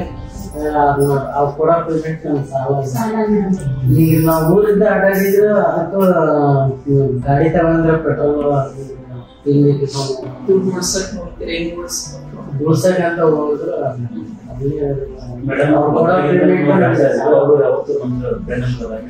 ಅವ್ರು ಹೇಳ್ತಾರೆ ಸರ್ಕಾರದ ಆದೇಶ ಬಂದ್ರೆ ಎಷ್ಟು ಜನ ಇದ್ದೀರಾ ಅನ್ಸುತ್ತೆ ನಿಮಗೆ? ಟೋಟಲ್ ಏನಾದ್ರು ಕೌಂಟ್ ಮಾಡಕ್ ಹೋಗಿದ್ದೀರಾ ನೀವು? ಟ್ರಕ್ ಡ್ರೈವರ್ಸ್ ಆತರ ಈಗ ಮಹಾನಗರ ಪಾಲಿಕೆ 10ರಿಂದ 11 ಇರ್ಬೇಕು. ನಮ್ಗೆ 13ರಲ್ಲಿ ಒಂದು 9,000 ಜನ ಅನ್ಬೋದು ಅಷ್ಟೊಂದು ಜನ ನಿಮ್ದಷ್ಟೇ ನಮ್ದು ಅವೆಲ್ಲೂ ಅಷ್ಟೇ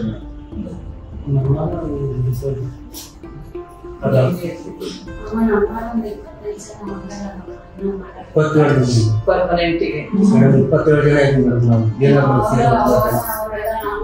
ಜೊತೆಗೆ ಮಾಡ್ಯಾರ ಇನ್ನು ನಮ್ ಜೊತೆ ಮಾಡ್ಬಾರ್ದು ಇನ್ನೂ ಆಗಿಲ್ಲ ಅವ್ರಿಗೆ ನಮ್ಮಂಗೆ ಅವ್ರದ್ದು ಅರ್ಧ ಜನ ಬಿಟ್ಟು ಹೋದ್ರಮ್ಮ, ಅರ್ಧ ಜನ ಇನ್ನ ನಮ್ಮಂಗೆ ಅವ್ರಿಗೆ ಸ್ವಲ್ಪ ಇದು ಮಾಡ್ತಾರೆ ನಮ್ಗೊಂದು ಮನೆ ಬೇಕಮ್ಮ ಮನೆ ಆಸೆ ಹೌದಾ? ಇಷ್ಟು ವರ್ಷ ದುಡಿದಿದ್ದೀವಿ, ಫ್ಲಾಟ್ಗಳೆಲ್ಲ ಮಾಡಿದಾರಲ್ಲ ಅಲ್ಲಿ, ಅದು ಹಳಬರಿಗೆ ಹಳಬರಿಗೆ ಮಾತ್ರ ಕೊಟ್ಟಿದ್ದಾರೆ. ಎಲ್ಲಾನು ತಗೋಣ ನಂಬರ್ಸ್ ಎಷ್ಟಿದಾವೆ ಅಂತ ನೋಡಿ ಸೀನಿಯಾರಿಟಿ ವೈಸ್ ಕೊಟ್ಟು ಚೆನ್ನಾಗಿರುತ್ತೆ. ಯಾರು ಹಳಬ್ರಿದ್ದೀರ ಫಸ್ಟ್ ಅವರಿಂದ ಮತ್ತೆ ಏನ್ ಹೇಳ್ಬೇಕಾಯ್ತು? ಸರ್ಕಾರಕ್ಕೆ ಏನ್ ಹೇಳ್ಬೇಕಾಯ್ತು? ಕೊಡೋ ಸಂಬಳ ಬಾಡಿಗೆ ಬೆಳೆಗೆ ಸಾಲ ಮೇಡಮ್. ಮುಂಚೆ ತರ ಇಲ್ಲ, ನಮಗೆ 2-3 years ಈ ತರ ಜನ ಸ್ಪಂದಿಸ್ತಾ ಇದ್ದಾರೆ. ಸ್ಲಮ್ ಏರಿಯಾ ಕೂಡ ಕ್ಲೀನ್ ಆಗಿ ಕೊಡ್ತಾರೆ, ಸಪರೇಟ್ ಮಾಡಿ ಸ್ಲಮ್ ನಲ್ಲೂ ಅವರು ಕೊಡ್ತಾರೆ, ಕ್ಲೀನ್ ಆಗಿ ಕೊಡ್ತಾರೆ. ಅಲ್ಲ ಕಸ ಕಲೆಕ್ಟ್ ಮಾಡ್ತಿರಲ್ಲ, ಹಾಡ್ ಹಾಕೊಂಡು ಊಟುಗ ಓಡಾಡ್ತಿರಲ್ಲ, ಯಾವ ಹಾಡ್ ಫೇವ್ರೇಟ್ ನಿಮ್ದು? ಹಾಡು ಹೇಳಿ ನೋಡೋಣ, ಹೇಳ್ರಿ ಎಲ್ಲರೂ ಹೇಳ್ರಿ ನೋಡೋಣ. ಅಲ್ಲ ನಿಜ ಚೆನ್ನಾಗಿದೆ, ಅದಕ್ಕೆ ಹೇಳ್ತಾರೆ ನಾವು. ಅದಕ್ಕೊಂದು ಲಿಸ್ಟ್ ಮಾಡಿದ್ದಾರೆ, BJP ಕಸ ಕಲೆಕ್ಟ್ ಮಾಡೋ ಸಾಂಗ್ಸ್ ಅಂತ ಹೇಳಿ. ನಾನು ಹೇಳ್ತೀನಿ, ನಿಮ್ ಜೊತೆ ಹೇಳ್ರಿ.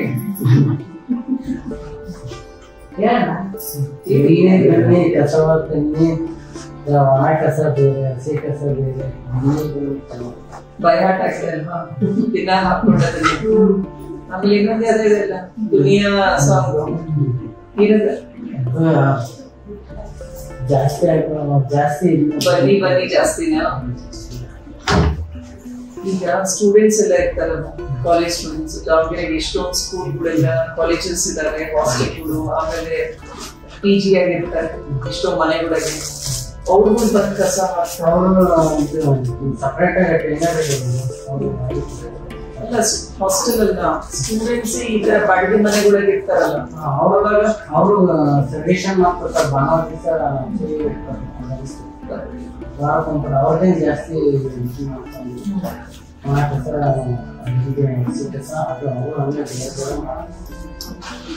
ಈ ಹೋಳಿ ಹಬ್ಬ, ದೀಪಾವಳಿ ಹಬ್ಬ, ಆಮೇಲೆ ಕ್ರಿಸ್ಮಸ್ ಹಬ್ಬ, ಬೇರೆ ರಾಜಕಾರಣಿಗಳು ಬಂದಾಗೆಲ್ಲ ಊರ್ ತುಂಬಾ ಪಾವಕಾಯಿ ಕಸ, ಅವಾಗೆಲ್ಲ ಹಿಂಗೆ ಕಸ ಜಾಸ್ತಿ. ಆಮೇಲೆ ಯಾವ್ದಾರ ಗೌರ್ಮೆಂಟ್ ಫಂಕ್ಷನ್ ಆಯ್ತು, ಗ್ರೌಂಡ್ ಗಳಾದಾಗ ಅವಾಗ ಏನ್ ಮಾಡ್ತೀವಿ, ಎಕ್ಸಿಬಿಷನ್ಗಳು, ಅವು ಗಣಪತಿ ಹಬ್ಬ ಮೇಲಿದ್ದ ಎಲ್ಲ ಬೇರೆ ಕೆಲಸ ಗಣಪತಿ ಹಬ್ಬ ದೀಪಾವಳಿ ಕೊನೆಗೆ ಆಗೋವರೆಗೆ ಏನ್ ವಚ್ಚಿ ಆಗತ್ತೆ, ಅದನ್ನ ಹೆಂಗ್ ಕಮ್ಮಿ ಮಾಡ್ಕೊಂಡು ನಾವು ವಚ್ಚಿ ಆಗ್ತಾನೆ ಇರ್ತಾರಮ್ಮ. ಅವಾಗ ಜಾಸ್ತಿ ಕಸ ಆಗ್ತಾರ ನಮಗೆ ಹೊಡೆತ ಹೊಡೆತ ಹೊಡೆತ ನಮ್ಗೆ ಸಾಕಾಗ ಮಾಡ್ತೀವಿ.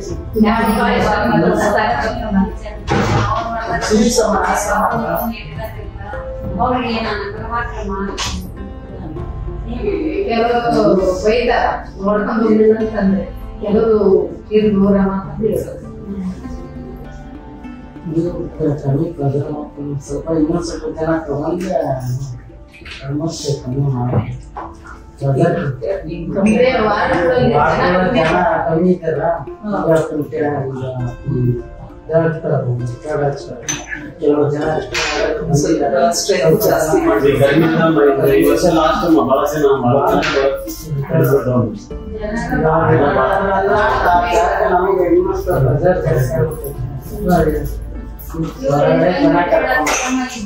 ಭರ್ತಿ ಮಾಡ್ಕೋಬೇಕು.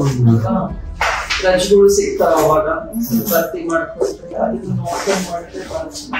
ಈಗ ಪಬ್ಲಿಕ್ ಏನ್ ಹೇಳ್ಬೇಕು ಅಂತಂದ್ರೆ, ಪಬ್ಲಿಕ್ ಏನ್ ಹೇಳ್ಬೇಕು, ಎಲ್ಲರೂ ಪಬ್ಲಿಕ್ ಏನ್ ಹೇಳ್ಬೇಕು ಹೇಳು. ನಿಮ್ಮಿಂದಾನೆ ನಿಮ್ಮ ಬಾಯಿಂದನೇ ಡೈರೆಕ್ಟೆಡ್ ಬಂದಿ ಪಬ್ಲಿಕ್ ಹಿಂದೆ ಬರಕ ಕಷ್ಟನ ಮಾಡ್ಕೊಂಡೆ ಬರತ್ತಾರಮ್ಮ. ಎಲ್ಲರೂ ಅಡ್ಜಸ್ಟ್ ಮಾಡ್ಕೊಂಡು ಹೋಗ್ತಾರೆ. ಇದೇ ರೀತಿ ಒಂದೇ ಕುಟುಂಬ ಐತೆ, ನಮ್ಮ ಮನೇಲೆ ಇದ್ದು ಎಲ್ಲರೂ ಒಂದಾಗಿ ಮಾಡ್ಕೊಂಡು ಯಾರು ತೊಂದರೆ ಇಲ್ಲ. ಕಸ ಅದೆಲ್ಲ ಎಸೆದು ಅದು ಮಾಡ್ತಾರೆ ಅಂತ ಜನಗಳಿಗೆ ಏನ್ ನಾವು ಕಸ ಹೊಡ್ಕೊಂತ ಹೋದ್ರೆ ಹಿಂದಗಡೆ ಕಸ ಕಡೆಗೆ ಒಂದು ಹಿಂದ್ಗಡೆ ಹಾಕಿರ್ತಾರೆ, ಮನೆಗೆ ಹಾಕಿರ್ತಾರ, ಇನ್ನಂದ್ರೆ ಪಾಟಿಗೆ ಹಾಕಿರ್ತಾರ. ಇಲ್ಲಂದ್ರೆ ನಾವೇನಾರ ತಿರುಗಿ ಹೇಳಿದ್ರೆ ಹಿಂಗೆಲ್ಲ ಹಾಕ್ಬಾರ್ದು ಅಂತ ಅಂದ್ರೆ ಅವ್ರು ಏನ್ ಹೇಳ್ತಾರಂದ್ರೆ ನೀವ್ ಅಪ್ಪಗಿನ ಬಂದಿರೋದು ನೀವು ಅಪ್ಪಗಿನ ಮಾಡೋದು, ನೀವು ಅಪ್ಪಗಿನ ಸಂಬಳ ಕೊಡೋದು ಅಂತ ನೀವು ಹೇಳ್ತಾರೆ. ಅವಾಗ ನೀವೇ ನಾವ್ ಅಪ್ಪಗಿನ ಸಂಬಳ ಮಾಡ್ತೀವಿ ಅಂದ್ರೆ ಅಪ್ಪಗಿನ ಇಂತ ಬಂದು 2 ಗಂಟೆ ತನ ಮಾಡ್ತೀವಿ. ಅದ್ರ ಕಷ್ಟ ಏನೋ ನಿಮ್ಗೆ ಗೊತ್ತಿಲ್ಲ, ಮನೆ ಗೊತ್ತಿಲ್ಲ, ಕಷ್ಟ ಏನೋ ಗೊತ್ತಿರಲ್ಲ, ನಾವ್ ಮಾಡ್ತೀವಲ್ಲ, ನಮ್ಗೆ ಕಷ್ಟ ಏನೋ ಅದಕ್ಕೆ ಸುಮ್ಮನಾಗ್ತಾರ. ಇಲ್ಲ ಮೇಡಮ್, ಇನ್ನು ಮಾತಾಡ್ತಾರೆ, ಅದೇ ಕೊನೆ ಮಾತು ಅವ್ರದ್ದೇ ಆಗೋದು. ಜನ ಇನ್ನ ಸೂಕ್ಷ್ಮತೆ ಅರ್ಥ ಮಾಡ್ಕೊಳ್ಳಿ. ನಾನು ಇಡೀ ದಿನ ಮಾಡೋದನ್ನ ಗೌರವದಿಂದ ಬಂದು ಅವ್ರು ಏನ್ ಹೇಳುತ್ತೆ ಅವ್ರ ಡ್ಯೂಟಿ ಅವ್ರು ಮಾಡ್ಲಿ, ನಮ್ ಡ್ಯೂಟಿ ನಾವು ಮಾಡ್ತೀವಿ ಅಲ್ವಾ? ಅದನ್ನ ಹೇಳ್ಬೇಕು. ನಾವ್ ಮಾಡಿದ್ರು ಅವ್ರು ಮಾಡೋ ಕೆಲಸನೇ ಮಾಡ್ತಾರೆ. ಗಾಡಿ ಇಟ್ಕೊಂಡ್ಬರೋದು ಅವ್ರು ಗಾಡಿ ಹಾಕಲ್ಲ, ಅವ್ರವೆಲ್ಲ ಮುಗಿದಾದ್ಮೇಲೆ ರಾತ್ರಿ ಅವ್ರ ಗಾಡಿಯಲ್ಲಿ ಬರ್ಸ್ಬಿಡ್ತಾರೆ. ನನಗ್ ಗಾಡಿಗೆ ಆಗಲ್ಲ ಬರಯ್ಯ, ನೀನೇ ಹೋಗತ್ತ. ಅವ್ರು ಏನ್ ಮಾಡ್ತಾರೆ, ಗಾಡಿ ಇಟ್ಕೊಂಬಂದು ಹಿಂಗೆ ಉಳಿಸಿ ಹಂಗೆ ಹೋಗ್ತಾರೆ. ನಮ್ ಮುಂದೆಲ್ಲ ಕಸ ಹೊಡೆದಿರ್ತೀವಿ, ನಮ್ ಮಿನಿಸ್ಟ್ರಿ ಬಂದು ಕಸ ಹಂಗ ಬಿಟ್ಟು ಬಂದ ಕೆಲಸ ಅಂತ ನಾವು ಹಿಂಗೆ ಓಡೋ ಮತ್ತೆ ನಡ್ಕೊಂಡು ಹೋಗೋದು, ಮತ್ತೆ ವಾಪಸ್ ಮತ್ತೆ ಹೆಜ್ಜೆ 200 ಹೆಜ್ಜೆ ವಾಪಸ್ ಹೋಗ್ಬೇಕು. ಆ ತರ ಮಾಡ್ತಾರೆ. ಗಾಡಿ ಬಂದಾಗ ಪಕ್ಕದ ಮನೆಯಾಗ ಗಾಡಿ ಬಂತಂದ್ರು ಗಾಡಿ ಹಾಕ್ತಾರೆ ಮೇಡಮ್, ಮತ್ತೆ ತಗೊಂಡ್ಬಂದು ಪ್ಯಾಂಟ್ ಹಾಕ್ತಾರೆ ಹೊತ್ತು ಹುಡುಗ ಯಾಕೆ ಅನ್ಸುತ್ತೆ ಏನ್ ಗೊತ್ತಿಲ್ಲ ಹೇಳಿ ನೋಡೋಣ. ಏನ್ ಇರ್ಬೋದು ಅವ್ರ ಮನಸ್ಸಲ್ಲಿ ತಲೆನಲ್ಲಿ? ಯಾಕೆ ಗಾಡಿ ಪಕ್ಕದ ಲೈನ್ ಇದೆ ಅಲ್ವಾ? ಈ 4 ಹಸು ಹೊಡಿತೇವೆ ಮೇಡಮ್, ಪಕ್ಕದ ಓಣಿದಾಗ 4 ಹಸು ಹೊಡಿತೇವೆ. ಗಾಡಿ ಪಕ್ಕದ ಓಣಿ ಇರ್ತಂದ್ರೆ ಅಲ್ಲಿ ಕಸ ಹಾಕಲ್ಲ, ಮತ್ತೆ ತಗೊಂಡ್ಬಂದು ಪ್ಯಾಂಟಿಗೆ ಹಾಕ್ತಾರೆ. ಗಾಡಿ ಹಾಕೋಲ್ಲ ಅಂದ್ರೆ ಕಸ ಬಾಳ ಇರ್ತದಲ್ಲ ಗಾಡಿ ಹಾಕಂತಂದ್ ಹೇಳ್ತಾರೆ ಅಂತ ಅವ್ರು ಏನ್ ಮಾಡ್ತಾರೆ ಅಂತಂದ್ರೆ ಹಸೆ ಕಸ ಒಣೆ ಕಸ ಬೇರೆ ಮಾಡೋದಂತಂದು ಗಾಡಿಗೆ ಹಾಕಲ್ಲ ಅವ್ರು, ಪ್ಯಾಂಟಿಗೆ ಮಿಕ್ಸ್ ಆಗಿರುತ್ತಲ್ಲ ಅದಕ್ಕೆ ಹೋಗಿ ರಾಶಿಗೆ ಹೋಗ್ತಾರೆ. ಇದು ಖಾಲಿ ಸೆಟ್ ಇರುತ್ತಮ್ಮ, ಆ ಖಾಲಿ ಸೆಟ್ ಹಾಕಿ ಬಿಡ್ತಾನೆ. 12 ಗಂಟೆಗೆ 1 ಗಂಟೆ ತಂದು ಹಾಕ್ಬಿಡ್ತಾನೆ. ಅಲ್ಲ ಸ್ವಲ್ಪ ದಿನ ಸಿಸಿಟಿವಿ ಕ್ಯಾಮ್ರಾದಲ್ಲಿ ನೋಡಿ ಫೈನ್ ಹಾಕೋದು ಎಲ್ಲ ಮಾಡಿದ್ರಲ್ಲ, ಏನು ₹500 ದಂಡ ಅಂತ ಹೇಳ್ತಾರಮ್ಮ. ನಾನ್ ಹಿಂಗೆ ಕಸ ಹೊಡಿತಾರೇನೆ ಹಿಂಗೆ ಒಂದ ಮಾಡ್ತಾ ಇದ್ದ ಬಾಳ ಪಿಲಿ ಅಂತ ಕಂಡ ಏನಮ್ಮ ಸಾಲಿ ಎಷ್ಟು ಇಲ್ಲ, ಇಲ್ಲಿ ಬೋರ್ಡ್ ಹಾಕಿರೋದು ಇಲ್ಲಿ ಒಂದ ಮಾಡ್ರ ₹500 ದಂಡ ಅಂತ. ₹500 ಕಟ್ತೆ, ₹5 ಕೊಟ್ಟು ಬಾತ್ರೂಮ್ ಹೋಗ್ತೀಯ. ನಾವ್ ಹೆಣ್ಮಕ್ಳ ನಿಮ್ ಮನ್ಯಾಗ ಅಕ್ಕ ತಂಗಿರು ಇದ್ದಂಗಿಲ್ಲ ನಾವು, ಯಾಕೆ ನಿಮ್ ಪಬ್ಲಿಕ್ ನಾವ್ ಮಾಡ್ತೀರಿ? ಅದ್ರಾಗೆಲ್ಲ ಕಲಿಟ್ ನಾವ್ ಕಸ ಅಂತ ಗೊತ್ತಾ? ಮನೆಗೆ ಹೋದ್ರೆ ಅದೇ ವಾಸನೆ ಬರ್ತೈತೆ, ಅದೇ ಊಟ ಮಾಡಕ್ಕಾಗಲ್ಲ. ಸಾರಿ ನನಗೆ ಎಲ್ಲಿ ಸಾರಿ ಕಾಂಬ್ರ ಹಚ್ಚಿ ನಡೆ ಎಲ್ಲ ಸೇರಿಂಗ್ ಮಾಡೋದು ಅಂತ ಹೇಳಿ ಇಷ್ಟು ಹಾಳಾಗ್ಯ. ಅಲ್ಲ ಇದು ಮಾತ್ರ ಬಹಳ ವಿಚಾರ ಇಟ್ಕೊಂಡು ಪಬ್ಲಿಕ್ ಒಳ್ಳೆಯ ನಿಂತಂದ್ರೆ 2 ದಿವಸ ಹಿಂಗೇನೆ ಮಾಡ್ತಾರೆ. ಅವ್ರು ಏನ್ ಮಾಡಿದ್ರೆ ಗೆಲ್ಲಲ್ಲ. ನೀವುಗಳೆಲ್ಲ ಏನು ಹೇಳಲ್ಲ ಮತ್ತೆ ಗಂಡ್ ಮಕ್ಳಿಗೆ ಚೆನ್ನಾಗಿ ಅನ್ಸುತ್ತ. ಒಬ್ಬ ಹೆಣ್ಮಗ್ಳಲ್ಲಿ ಕ್ಲೀನ್ ಮಾಡ್ತಾ ಇದ್ದಾಳೆ, ಅವ್ಳ ಕೆಲ್ಸ ಅವ್ಳು ಮಾಡ್ತಾ ಇದ್ದಾಳೆ ಅಂದ್ರೆ ಅವ್ನ್ ಬಂದಲ್ಲಿ ಗಲೀಜ್ ಮಾಡಿದ್ರೆ ಅದು ಏನ್ ಸಭ್ಯತೆ ಇದೆ? ಅದೆಲ್ಲ ಸಭ್ಯತೆ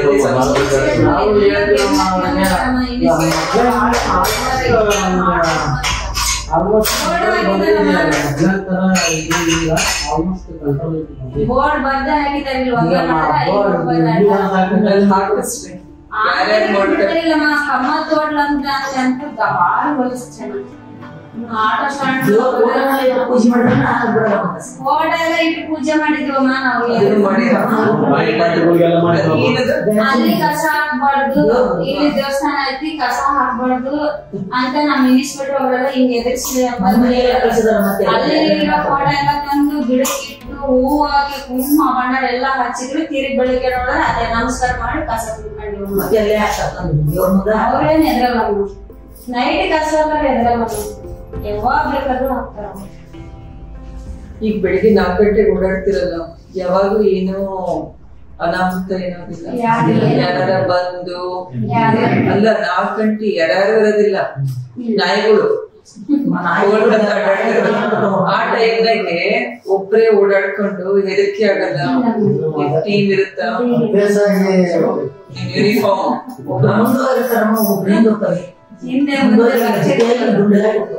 ಎಷ್ಟೋ ಸಲ ರೋಡ್ ಅಲ್ಲಿ ಜನ ಕುಡಿದಿರ್ತಾರೆ ಹೌದಾ. ಈಗ ನಮ್ಮನೆ ಎದುರಿಗೆ ಬಂದು ಆ ಮನೆ ಈ ಮನೆ ರೋಡ್, ಯಾಕಂದ್ರೆ ಯಾಕೆ ಹೇಳಿ ಪ್ಯಾರಪೆಟ್ ಚೆನ್ನಾಗಿದೆ ಅಲ್ಲ, ಬಂದು ಅಲ್ಲಿ ಮಕ್ಕ ಬಿಡೋದು. ಸೊ ಹಂಗಿದ್ದಾಗ ಏನ್ ಮಾಡ್ತೀರಿ? ನೀವು ಕಳಿಸ್ತೀರ ಅವ್ರನ್ನ ಮನೆಗೆ ಎಬ್ಸಿ ಸ್ವಲ್ಪ ಜನ ಡ್ರಿಂಕ್ಸ್ ಮಾಡ್ಕೊಂಡಿರ್ತಾರೆ.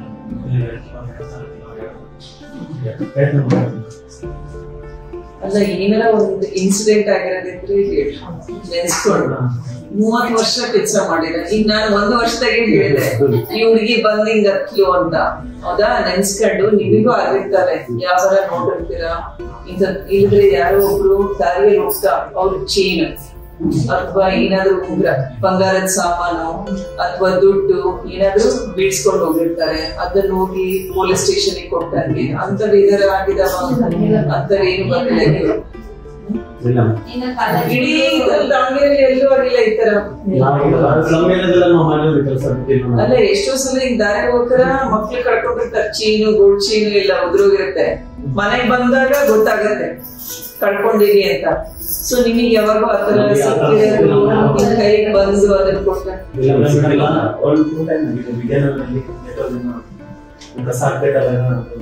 ಹಿಂಗೆಲ್ಲ ಬೋರ್ಡ್ ಎಲ್ಲ ಹಾಕಿದ್ರು, ಅಲ್ಲಿ ಲ್ಯಾಂಡ್ ಬಂದ್ಬಿಟ್ಟು ಅದು ಬಂದ್ರೆ ನಾವು ನಿಧಾನ ಸ್ವಲ್ಪ ಕೇಳಿದ್ರೆ ಅಲ್ಲಿದ್ದವ್ರ ಕೈ ಅದೇ ಕ್ಲೀನ್ ಮಾಡಿಸಿ ಒಂದು ಟೈಮ್ ಸಿಕ್ಕಿತ್ತು. ಆಮೇಲೆ ಕೆಲವು ಜನ ಮನಿ ಡಾಕ್ಯುಮೆಂಟ್ಸ್ ಹಾಕಿರ್ತಾರೆ, ಅವೆಲ್ಲ ಬಾಕ್ಸ್ ಇತ್ತಲ್ಲ ಮುಂಚೆ ಎತ್ಕೊಂಡು ಕಂಟೈನರ್ ಬಾಕ್ಸ್ ಹಾಕಿದ್ರು, ಹಾಕಿದಿ ಯಾವ ಗಾಡಿ ಅಂತ ಈ ಗಾಡಿ, ಆ ಗಾಡಿ ದಿವಸ ಹೋಗಿ ಬಂದ್ರೆ ಕ್ಲೀನ್ ಹಾಕಿದ್ರೆ ಅವೆಲ್ಲ ಇದಾಗಿತ್ತು. ಬಟ್ ತೆಗೆದುಕೊಂಡು ಮುಗಿಬೇಕ ನಮಗೆ. ಎಷ್ಟೋ ಜನ ಮದುವೆ ಬಟ್ಟೆನೂ ಓದಾರತ್ತಾರೆ, ಮದುವೆ ಬಟ್ಟೆ ಬಾಕ್ಸ್ ಮದುವೆ ಬಟ್ಟೆ ಹೌದು ಮೇಡಮ್. ಅವ್ರ ಮನೆಯವರು ಇಟ್ಟಿದ್ದಾರೆ, ಇವಪ್ಪ ತಂದು ಮನೆಯವ್ರು ಇಟ್ಟು ಹೊರಗೋಗಿದ್ದಾರೆ, ಇಟ್ಟಿದಾರ ಅಂತ ಅವ್ರು ತಂದು ಕಸದ ರೇಟ್ ಹಾಕಿದ್ದಾರೆ, ಅವ್ರು ತಂದು ಆ ರೇಟ್ ಅಂತ ಮಾಡಿ ಹೀಗೆಲ್ಲ ಆಗಿರೋದು. ಇವು ಹಳೆ ಜ್ಯುವೆಲ್ರಿ ಬಾಕ್ಸ್ ಎಲ್ಲ ಇರ್ತಾರಲ್ಲ, ಹೆಣ್ಮಕ್ಳು ಅವಸರಕ್ಕೆ ನೋಡ್ಕೊಳಲ್ಲ, ಒಂದ್ 6-8 ಬಾಕ್ಸ್ ಇರ್ತವೆ. ಒಂದ್ ಎದರ ಬಾಕ್ಸ್ ನ ಏನಾರ ಒಂದ್ ಸಾಮಾನು ಹೆಂಡತಿ ಆದವ್ರು ಹಾಕ್ಬಿಡ್ತಾರೆ, ಮತ್ತೆ ಆಮೇಲೆ ಗಂಡ ಆದವರು ಅದನ್ನ ಹುಡುಕ್ಸೋದು, ಎಲ್ಲೊಂದ್ ಸಾಮಾನು ಇಲ್ಲ ಸಾಮಾನು ಬೇಗ ಬಂದ್ರೆ ಕೊಡ್ತೀವಿ ಮೇಡಮ್. ಆಲ್ರೆಡಿ ಡಂಪಿಂಗ್ ಆಗಿ ಎಲ್ಲ ಒಂದು 6 ತಿಂಗಳಿಗೆ ನಡೀತು. ಕಸ ಹಾಕೋಣಕ್ ಹೋಗಿದ್ವಿ, ಒಂದ್ ಮದುವೆ ಇದು ಫಂಕ್ಷನ್ ಆಗಿತ್ತು. ಅವ್ರು ಅಷ್ಟು ಕಸನೆಲ್ಲ ಒಂದ್ ಚೀಲದಲ್ಲಿ ತುಂಬ್ಕೊಂಡು ಹಾಕ್ಬಿಟ್ಟಾರ. ಅದ್ರಾಗ ಇದು ಜ್ಯುವೆಲ್ರಿ ಅವೆಲ್ಲ ನೆಕ್ಲೆಸ್ ಇಂದೆಲ್ಲ ಒಂದೇ ಒಂದು ಹಾಕ್ಬಿಟ್ಟಾರ, ಅದ್ರಾಗ ಅದು ಗೊತ್ತಿಲ್ಲ ಅವ್ರಿಗೆ. ಅದು ಹಾಕ್ಬಿಟ್ಟಾರ ಚೀಲ ಹಿಂದೆಗಡೆ ಇಟ್ಟಿದ್ರು, ನಾವು ಹಾಕೊಂತ ಹೋದ್ವಿ. ಆಮೇಲೆ ಅವ್ರು ನೆನಪು ಮಾಡ್ಕೊಂಡು ಬಂದಿದ್ರು. ಬಂದಾಗ ನಾವು ನೆಲ ಒಂದು ಬ್ಯಾಗ್ ಇರುತ್ತೆ, ಆ ಬ್ಯಾಗ್ ಒಳಗೆ ಹಾಕಿದ್ವಿ. ಅವ್ರು ಬಂದಾಗ ಕೇಳಿದ್ರು, ಈ ತರ ಮಿಸ್ ಆಗಿತ್ತು, ನಮ್ ಬ್ಯಾಗ್ ಹಾಕಿದ್ವಿ. ಸರ್ ಇಲ್ಲೇ ಇದೆ ಬ್ಯಾಗ್ ಅಂತ ತಕ್ಷಣನೇ ಒಂದು ಪಾಟ್ ಇಸ್ಕೊಂಡು ಕಸ ಹೊಡಿತಾ ಇರ್ತಾರೆ ನಮ್ಮ ಒಂದು ಪಾಟ್ ಇಸ್ಕೊಂಡು ಹಾಸ್ಕೊಂಡು ಅಲ್ಲೇ ಹಾಕ್ಸಿ ಅವ್ರು ನೋಡ್ರಿ ಸರ್ ಯಾವ ಬ್ಯಾಗ್ ನಿಮ್ದು ನಿಮ್ಗೆ ಗೊತ್ತಿಲ್ಲ, ಭಾಳ ಬ್ಯಾಗ್ಗಳು ಇದಾವೆ ನೋಡ್ರಿ ಸರ್ ಒಂದು ಬ್ಯಾಗ್ ಸುಟ್ಕೊಂಡು ಚೆಕ್ ಮಾಡ್ಕೊಂಡು ಅವ್ರು ತಗೊಂಡೋಗಿ ಖುಷಿ ಖುಷಿ ನಾವು ಹೊರಗೆ ಬಂದ್ರೆ ಇಸ್ಕೊಳ್ಳೇನು ಇಸ್ಕೋಬೇಕಿತ್ತು, ಯಾಕೆ ಬೇಡ ಅಂತೀವಿ, ಏನ್ ತಪ್ಪಿದೆ ಇವತ್ತು ನಮ್ಗೇನು ಕಮ್ಮಿ ಮಾಡಿಲ್ಲಮ್ಮ ಅನ್ನತ್ತಿ. ಏನ್ ಕಮ್ಮಿ ಇಲ್ಲ. ಅವಾಗೆಲ್ಲ ಮನೆ ಅನ್ನ ಇಸ್ಕೊಂಡು ಊಟ ಮಾಡ್ತೀವಿ, ಕಷ್ಟ ಇತ್ತು ಅವಾಗ. ಅಲ್ಲ ಆ ತರ ಸಂಬಂಧನೂ ಆಗಿರ್ತದಲ್ಲ. ಅವ್ರ ಮನೆ ಕಸ ತಗೊಳ್ತೀರಾ ಅಂದ್ರೆ ಎಷ್ಟೋ ಜನ ಒಳ್ಳೆ ಮನ್ಸಿಂದ ಕೊಡೋರು, ಏನೋ ಉಳಿದಿದ್ದು ಅಥವಾ ಬ್ಯಾಡ್ ಆಗಿರೋದ್ ಕೊಡೋದಲ್ಲ. ಯಾಕಂದ್ರೆ ಬಿಸಿ ಅಡಿಗೆ ಈಗ ಮಾಡ್ತಾ ಇದೀನಿ ಬಾ ಬೆಳಿಗ್ಗೆ ತಿಂಡಿ ಅಂತ ಕೊಟ್ಟಿರೋರು ಕೊಟ್ಟಿರ್ತಾರೆ, ಕೊಟ್ಟಾರ ಇಲ್ಲ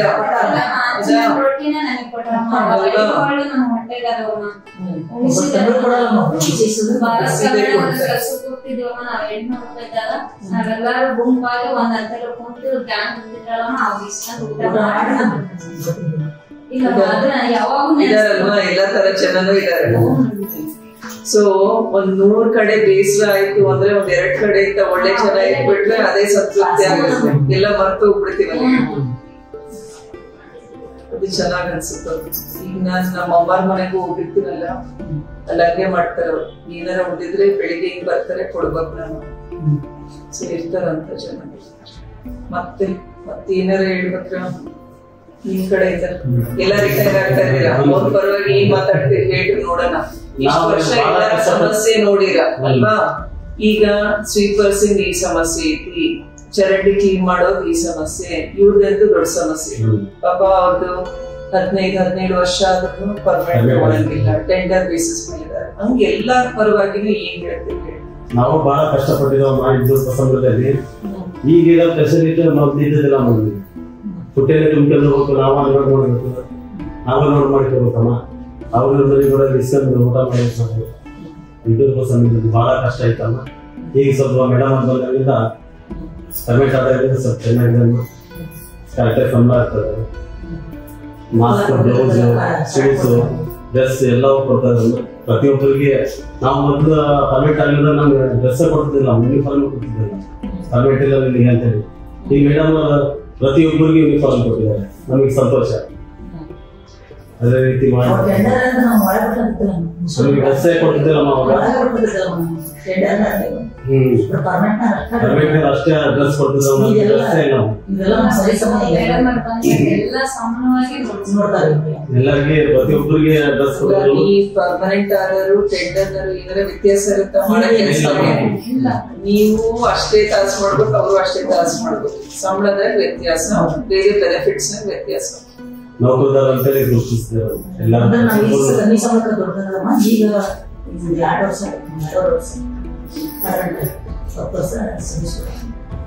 ಮಕ್ಳು ಏನಾಗ್ಬೇಕು ಅಂತ ಓದ್ತಾ ಇಲ್ಲ, ಮಕ್ಳಿದ್ದೀರಾ, ಡಾಕ್ಟರ್ ಅಂದ್ರು, ಇವ್ರ ಮಗನಿಂದ ಡಾಕ್ಟರ್ ಮಾಡ್ತೀನಿ ಅಂದ್ರು. ನಿನ್ನಿನ ಮದ್ವಿನೂ ಆಗಿಲ್ಲ, ಮದ್ವಿ ಫಿಕ್ಸ್ ಆಗೈತಾ? ಯಾವ ಊರಿಗೆ?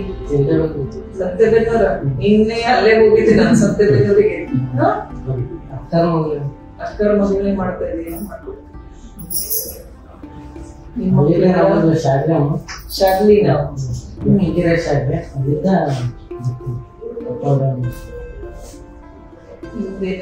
ಮಕ್ಕಳದು ನೆಕ್ಸ್ಟ್ ಇಲ್ಲ. ನಿಮ್ಮ ಮಕ್ಕಳು ಸಣ್ಣವ್ರು 10th PUC ಅಂದ್ರ ಏನ್ ಮಾಡ್ಬೇಕು ಅಂತ ಅವ್ರು ಏನಾರ ಹೇಳಿದಾರ? ಮಕ್ಕಳು ಏನ್ ಓದ್ಬೇಕು ಅಂತ?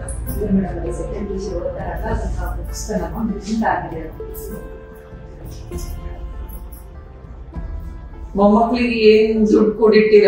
ಅಜ್ಜಿ ಕೂಡ ಇಬ್ರು ಗೌರ್ಮೆಂಟ್ ಸ್ಕೂಲ್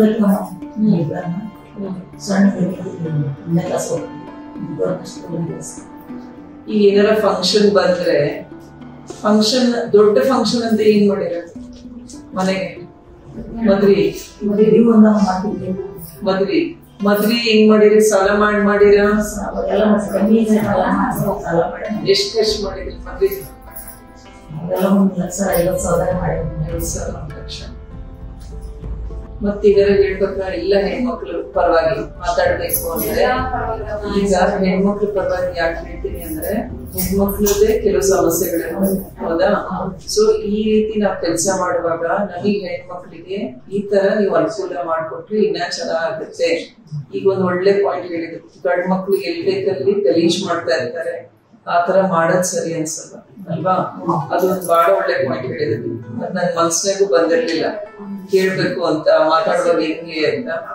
ನೀವೇ ಕರೆಕ್ಟ್ ಆಗಿ ಹೇಳಿದ್ರಿ ಅದನ್ನ. ಈಗ ಹೆಂಗಾಗುತ್ತೆ ಅಂದ್ರೆ ನಾವೇ ತಲೆ ತಿರ್ಗಿಸ್ಕೋಬೇಕು, ಇಲ್ಲ ಕಣ್ ಮುಚ್ಕೊಂಡು ಹೋಗ್ಬೇಕು.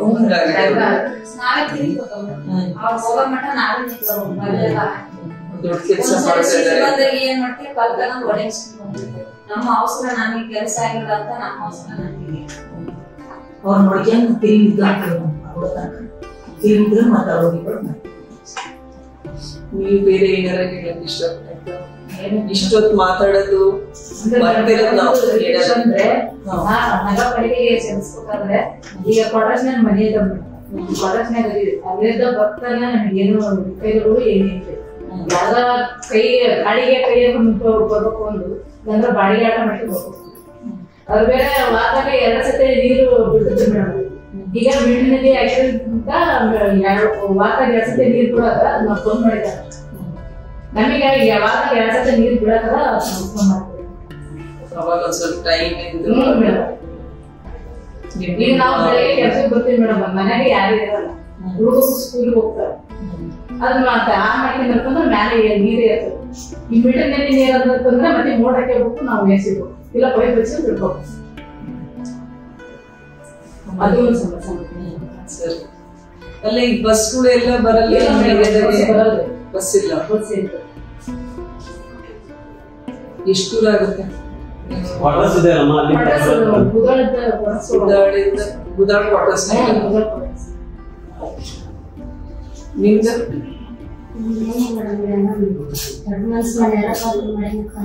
ನೇರಪಾವತಿ ಎಲ್ಲ ನೇರಪಾವತಿ ಆಗಿರೋದು ನಿಮ್ದು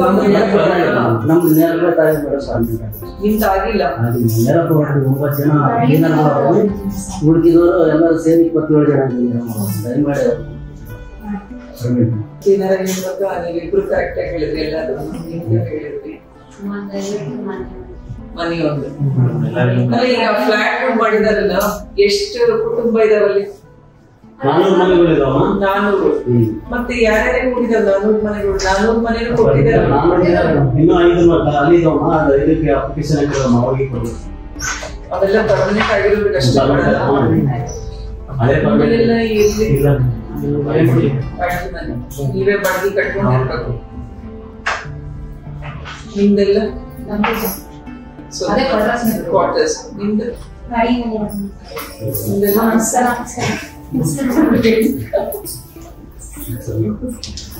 ಈಗ ಇಷ್ಟೊತ್ತು ಮಾತಾಡಿದ್ವಿ. ಅವ್ರಿಗೆ ಮೇನ್ ಅಂದ್ರೆ ಈಗ ಪರ್ಮನೆಂಟ್ ಆಗಿರೋರು, ಇವ್ರದೊಂದು ಮನೆ ಇದೆ, ಅವ್ರಿಗೊಂದು ಪರ್ಮನೆಂಟ್ ಆಗಿದ್ದಾರೆ. ಇವ್ರಿಗೆ ಹೇಳ್ತಾರೆ ಟೆಂಡರ್ ಮೇಲೆ ಜಾಬ್ ಮಾಡಿದ್ದಾರೆ. ಸೊ ಸರ್ಕಾರಕ್ಕೆ 15 ವರ್ಷಗಳಷ್ಟು ಇವ್ರಿಗಂತೂ ನೆಕ್ಸ್ಟ್ ಮದುವೆ ಮಾಡಬೇಕು, ಹೆಂಡತಿನ ಬರ್ತಾಳೆ, ಎಲ್ಲಿ ಇಟ್ಕೋಬೇಕು, ಬಾಡಿಗೆ ಮನೆ ಒಂದು ಕ್ವಾರ್ಟರ್ಸ್ ತರ ಏನ್ ಮಾಡಕ್ಕಾಗುತ್ತೆ?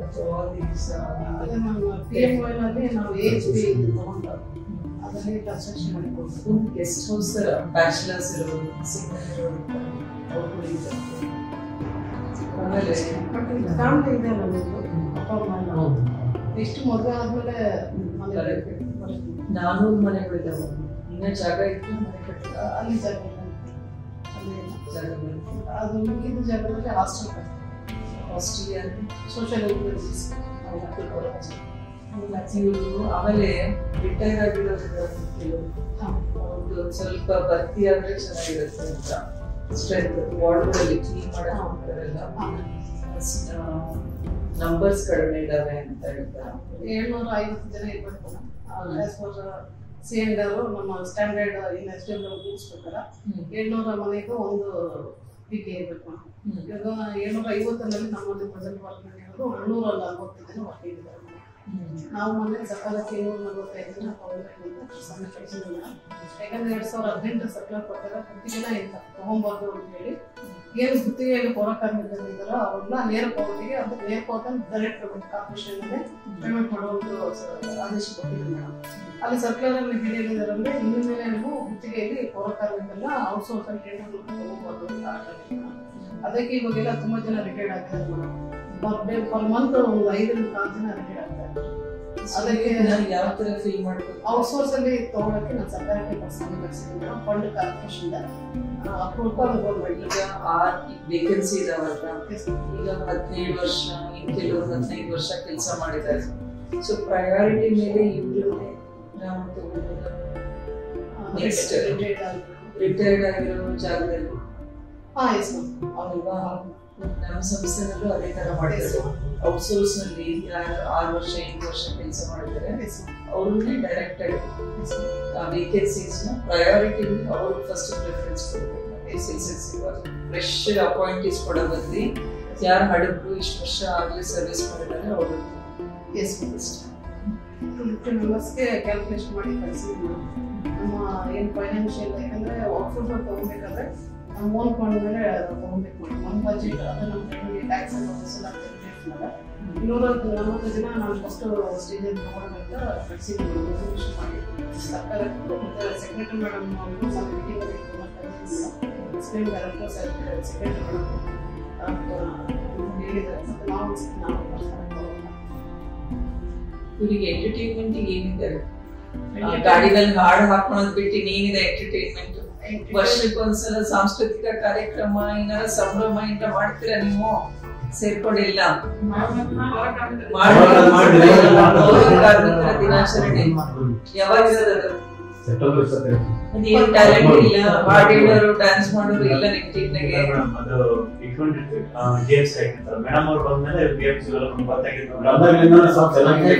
ಕಾಂಪಿಟೇಷನ್ ನೋಡಿ. ಈಗ ಎನರ್ಜಿ ಬಂತು, ರೇಣುಕಾ ಮೇಡಮ್ ಬರ್ತಾರೆ, ಇಷ್ಟೊತ್ತು ಎಲ್ಲ ಕೂಡ ಹಾಕೊಂಡಿದೀನಿ ಅನ್ನೋಕೆ ಎಲ್ಲ ಮಾತಾಡೋ ಬೇಡ ನನಗೆ.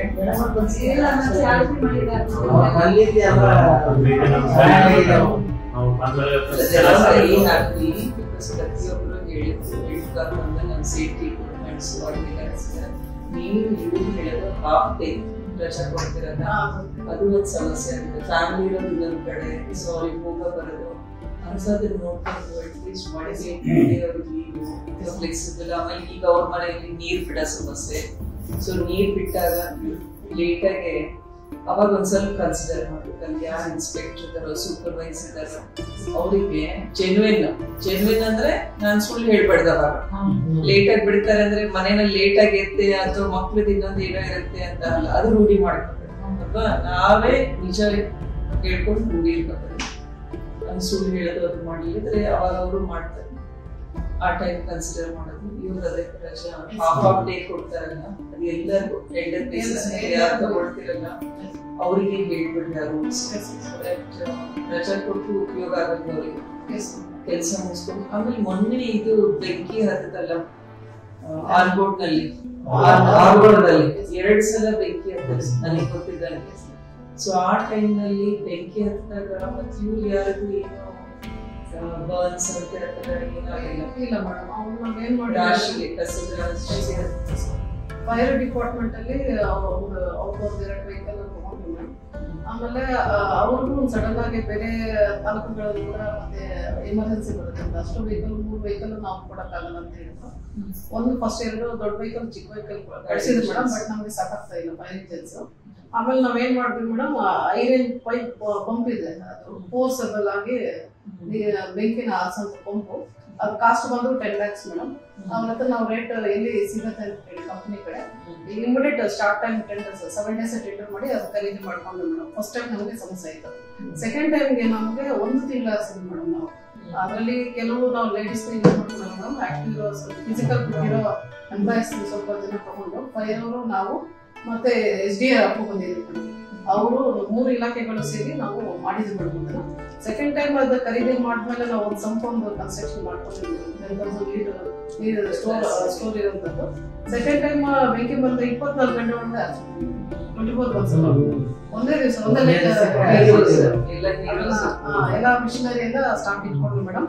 ಇವಾಗ ನಮ್ಮ ಪ್ಲಾಂಟ್ಗೆ ಸುಮಾರು 95 lakhs ಅಲ್ಲಿ ನಾವು ಫೈರ್ ಎಲ್ಲ ಪೈಪ್ ಲೈನ್ ಸಂಪು ಎಲ್ಲ ಕನ್ಸ್ಟ್ರಕ್ಷನ್ ಮಾಡ್ತಾ ಇದ್ದೀವಿ ಮಾಡ್ಕೊಂಡಿದ್ವಿ. ನನಗೆ ಮೇನ್ ಅಲ್ಲ ಹೇಳಿದ್ರೆ ಈಗ ನೀವೇ ಹೇಳ್ತೀವಿ ಪರವಾಗಿ ಯಾರ ಎಂಪ್ಲಾಯೀಸ್ಗಳೆಲ್ಲ ಬಂದು ನಿನಗೆ ಬೇಜಾರಾಗಿ ಹತ್ತಿರೋದು ಕಸ ಕಲೆಕ್ಟ್ ಮಾಡುವಾಗ ಹೋದಾಗ ಎಷ್ಟು ನಾವು ಮಾಡಿದ್ರು ಸಿವಿಲಿಯನ್ಸ್ ಅರ್ಥ ಮಾಡ್ಕೊಳ್ಳಲ್ಲ ನಾವು ಮಾಡ್ತಾ ಇರೋ ಕೆಲಸನ. ಯಾಕೆ ಅಷ್ಟು ಮಾನವೀಯತೆ ಮತ್ತು ಜನ ಈ ತರ ಮಾಡ್ತಾರೆ ಅಂತ ಏನಾರ ಬಂದು ಹೇಳಿದಾಗ ಮೇಡಮ್ ಮೀಟಿಂಗ್ ನಾನು ಬೆಳಗ್ಗೆ 7 o'clock ಒಂದು ಅವೇರ್ನೆಸ್ ಅವಾಗ ಒಂದು ಸೆಗ್ರಿಗೇಷನ್ ರಿಲೇಟೆಡ್ ಮೀಟಿಂಗ್ ತಗೊಂಡಿದ್ದೆ ಮೇಡಮ್. ಬೆಳಗ್ಗೆ 7 o'clock ಎಲ್ಲ ಎಂಪ್ಲಾಯೀಸ್ ಸ್ಟೂಡೆಂಟ್ಸ್ ಎಂಪ್ಲಾಯೀಸ್ ಡ್ರೈವರ್ಸ್ ಪೌರ ಕಾರ್ಮಿಕರು ವೆದರ್ಸ್ ಇನ್ಸ್ಪೆಕ್ಟರ್ ಆ ಟೈಮಲ್ಲಿ ಬೈತಾರೆ. ಸೆಗ್ರಿಗೇಷನ್ ಮಾಡಿ ಕೊಟ್ಟಾಗ ಬೈತಾರೆ, ಬೈತಾರೆ ಅಂತ ಹೇಳಿದ್ರು. ಆ ಥರ ಏನಾದರೂ ಬೈದ್ರೆ ನಮ್ಮ ಗಮನದಲ್ಲಿ ಅವ್ರ ಮೇಲೆ ನಾವು ಫಸ್ಟ್ ಮನವರಿಕೆ ಮಾಡ್ತೀವಿ. ಮನವರಿಕೆ ಮಾಡಿಲ್ಲ ಅಂದ್ರೆ ಎಸ್ಟೇಬಲ್ ರೂಲ್ಸ್ ಪ್ರಕಾರ ಕೂಡ ನಾವು ಕ್ರಮ ತಗೊಳ್ಳಬೇಕಾಗುತ್ತೆ. ನಮಗೆ ಅಧಿಕಾರ ಇದೆ ಹೇಳಿದ್ರು ಮೇಡಮ್. ಆಮೇಲೆ 2 ಇನ್ಸಿಡೆಂಟ್ ಅಲ್ಲಿ ರೀಸೆಂಟ್ ಆಗಿ ಮೇಡಮ್ ನಮ್ಮ ಪ್ಲಾಸ್ಟಿಕ್ ಬ್ಯಾನ್ ಹೋದಾಗ ಲಾಸ್ಟ್ 10 days ಬ್ಯಾಕ್ ನಮ್ಮ ಎಂಪ್ಲಾಯೀಸ್ನ ಹೆಲ್ತ್ ಇನ್ಸ್ಪೆಕ್ಟರ್ ಸಿಬ್ಬಂದಿ ಹೊಡೆಯಕ್ಕೆ ಬಂದಿದ್ರು ಪಬ್ಲಿಕ್. ಆ ಒಂದು ವಿಚಾರದಲ್ಲಿ ಇಮಿಡಿಯೇಟ್ ನಾನು FIR ಮಾಡಿಸಿದ ಒಂದು ಕೇಸ್. ಮತ್ತೆ ಇನ್ನೊಂದು ಮಾರ್ನಿಂಗ್ ಕಸ ಗಾಡಿ ಅಡ್ಡ ನಿಲ್ಸಿದ್ರು ಗಾಡಿ JCB ಅವ್ರಿಗೆ ತೆಗೀನಿ ಅಂತಂದ್ರೆ ಹೋಗೋ ತೆಗಿಯಲ್ಲ ಹೋಗಕ್ಕಾಗಲಿ ಅಂತ ಹೇಳಿದ ಮಾತು ನಾನು ಕೇಳ್ಬೇಕು ಅಂತ ಅವ್ರಿಗೂ ಬೈಕ್ ಹೋಗಿ ಹೊಡೆದಿದ್ರು ಮೇಡಮ್. ಆ ಒಂದು ಇನ್ಸಿಡೆಂಟ್ ಇಬ್ರು ನಾನು FIR ಹಾಕ್ಸಿದ್ವಿ ಕಾರ್ಪೊರೇಷನ್. ನಮ್ಮ ಎಂಪ್ಲಾಯೀಸ್ಗೆ ಅಂದ್ರೆ ಅವ್ರಿಗೆ ಇದೆ ಮೇಡಮ್, ಯಾಕಂದ್ರೆ ಸಗ್ರಿಗೇಷನ್ ಪ್ರತಿಯೊಬ್ಬರು ಮನೆಯವರು ಸಪೋರ್ಟ್ ಕೊಡ್ಬೇಕು. ಕಾರ್ಪೊರೇಷನ್ ಒಂದು ಇನ್ಸ್ಟಿಟ್ಯೂಟ್ ಇಂದ ಫುಲ್ 100% ಪ್ರೊಸೆಸ್ ಮಾಡಿದ್ದಾರೆ. ಸಾರ್ವಜನಿಕರ ಕೈ ಅವರು ಮನುಷ್ಯರೇ, ನಮ್ಮ ಎಂಪ್ಲಾಯೀಸ್ ಮನುಷ್ಯರೇ. ನಾವು ಕಸ ಕ್ಲೀನ್ ಆಗಿ ಮಾಡಿದ್ರಲ್ಲ ಮೇಡಮ್ ಅವ್ರ ಆರೋಗ್ಯ ಒಳ್ಳೇದು. ಅದನ್ನ ಸಾರ್ವಜನಿಕರು ಅರ್ಥ ಮಾಡ್ಕೊಂಡು ಒಂದು ವಾರ ಮಾಡ್ಲಿಲ್ಲಂಗ್ ಬಿಡ್ಬೇಕು, ಅವಾಗ ಗೊತ್ತಾಗುತ್ತೆ. ಒಂದು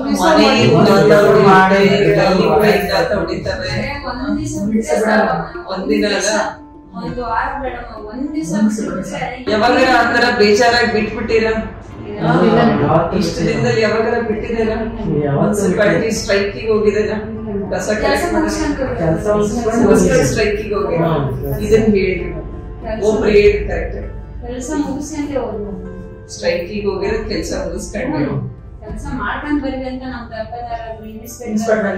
ಕೆಲಸ ವಾರ್ಡ್ನಾಗ ಯಾರ ಕೆಲಸನೂ ನಿಲ್ಲಿಸ್ಬೇಡ್ರಿ, ಕೆಲಸ ಮುಗಿಸ್ಕೊಂಡ್ ಬರ್ರಿ ಅಂತ ಹೇಳಿ ನಾವ್ ಮಾಡ್ಕೊಂಡ್ ಸ್ಟ್ರೈಕ್ ಅಂದ್ರೆ ಹಿಂಗಾಗ್ಬಿಟ್ಟಿದೆ, ಕೆಲಸ ಎಲ್ಲ ಬಿಟ್ಬಿಡ್ಬೇಕು, ಬಿಟ್ಟು ಧ್ವನಿ ಎತ್ತಬೇಕು ಅಂತ. ಇಲ್ಲದ್ರೆ ಸರ್ಕಾರಕ್ಕೆ ಹೆಂಗ್ ಗೊತ್ತಾಗುತ್ತೆ, ಜನಗಳಿಗೆ ಹೆಂಗ್ ಗೊತ್ತಾಗುತ್ತೆ ಅಂತ. ನಿನ್ನೆ ಒಂದು ವಿಚಿತ್ರ ನಾನು ಕೇಳಿದ್ರೆ, ಇದು ಕೆಲಸ ಮುಗಿಸ್ಕೊಂಡು ಆಮೇಲೆ ಸ್ಟ್ರೈಕಿಗೆ ಹೋಗೋದು ಚೆನ್ನಾಗಿ.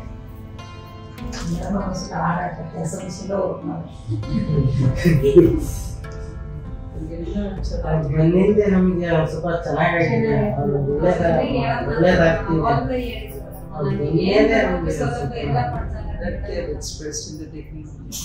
ನಾನು ಏನ್ ಕೇಳ್ತಾ ಇದ್ದೆ ಅವರಿಗೆ ಅಂದ್ರೆ ಡಿಗ್ನಿಟಿ ಆಫ್ ಲೇಬರ್. ಯಾವಾಗಲೂ ನಿಮಗೆ ಬೇಜಾರು ಅನಿಸ್ತಾ ಒಂದು ಹೇಳಿದ್ರೆ incident about men openly passing urine in public places, wherein they have to, even after reminding also, they are not behaving in a very rash way. ಅವರು ಇದನ್ನ ಮಾಡಿದಾರಲ್ಲ, ಸ್ವಚ್ಛ ನಿಮ್ದಿದು ಟಾಯ್ಲೆಟ್ಸ್, ಈ ಟಾಯ್ಲೆಟ್ಸ್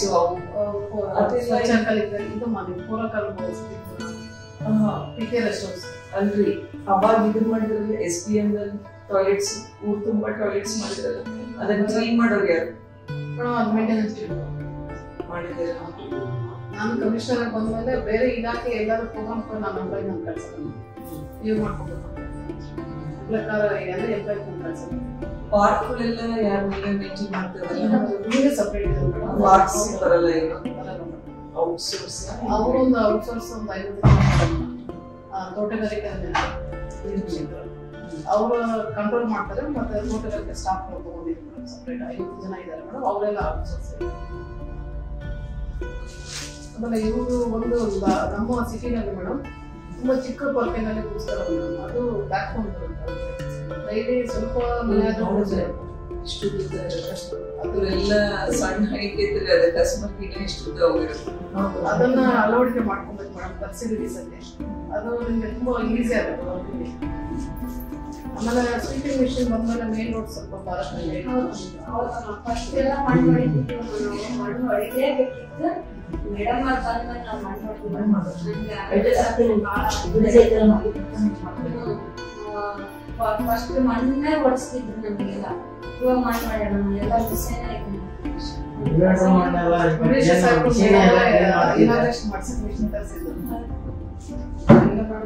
ಎಂಪ್ಲಾಯೀಸ್ ಕಾರ್ಪೊರೇಷನ್ ಏನು ಸ್ಯಾಲರಿ ಆಗಲಿ ಎಲ್ಲ safety equipments ಎಲ್ಲ ಕೊಡ್ತಾರೆ ಕೂಡ ಅದನ್ನ ಸರಿಯಾಗಿ ಯೂಸ್ ಮಾಡ್ಕೋಬೇಕು. ಯಾಕಂದ್ರೆ ಅವ್ರ ಹೆಲ್ತ್ ನೀರು ಕಾಪಾಡ್ಕೊಂಡು ನಿಮಗೆಲ್ಲ ಒಳ್ಳೆ ಶೂಸ್.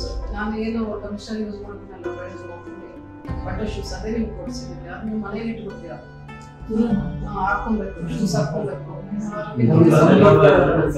ಮತ್ತೆ ಡೈಲಿ ಸ್ನಾನ ಮಾಡ್ಕೊಬೇಕು, ಕೆಲಸ ಬಿಫೋರ್ ಮಾಡ್ಕೊಂಡ್ರೆ ಆಫ್ಟರ್ ಹೋದ್ಮೇಲೆ ಸ್ನಾನ ಮಾಡ್ಕೊಬೇಕು.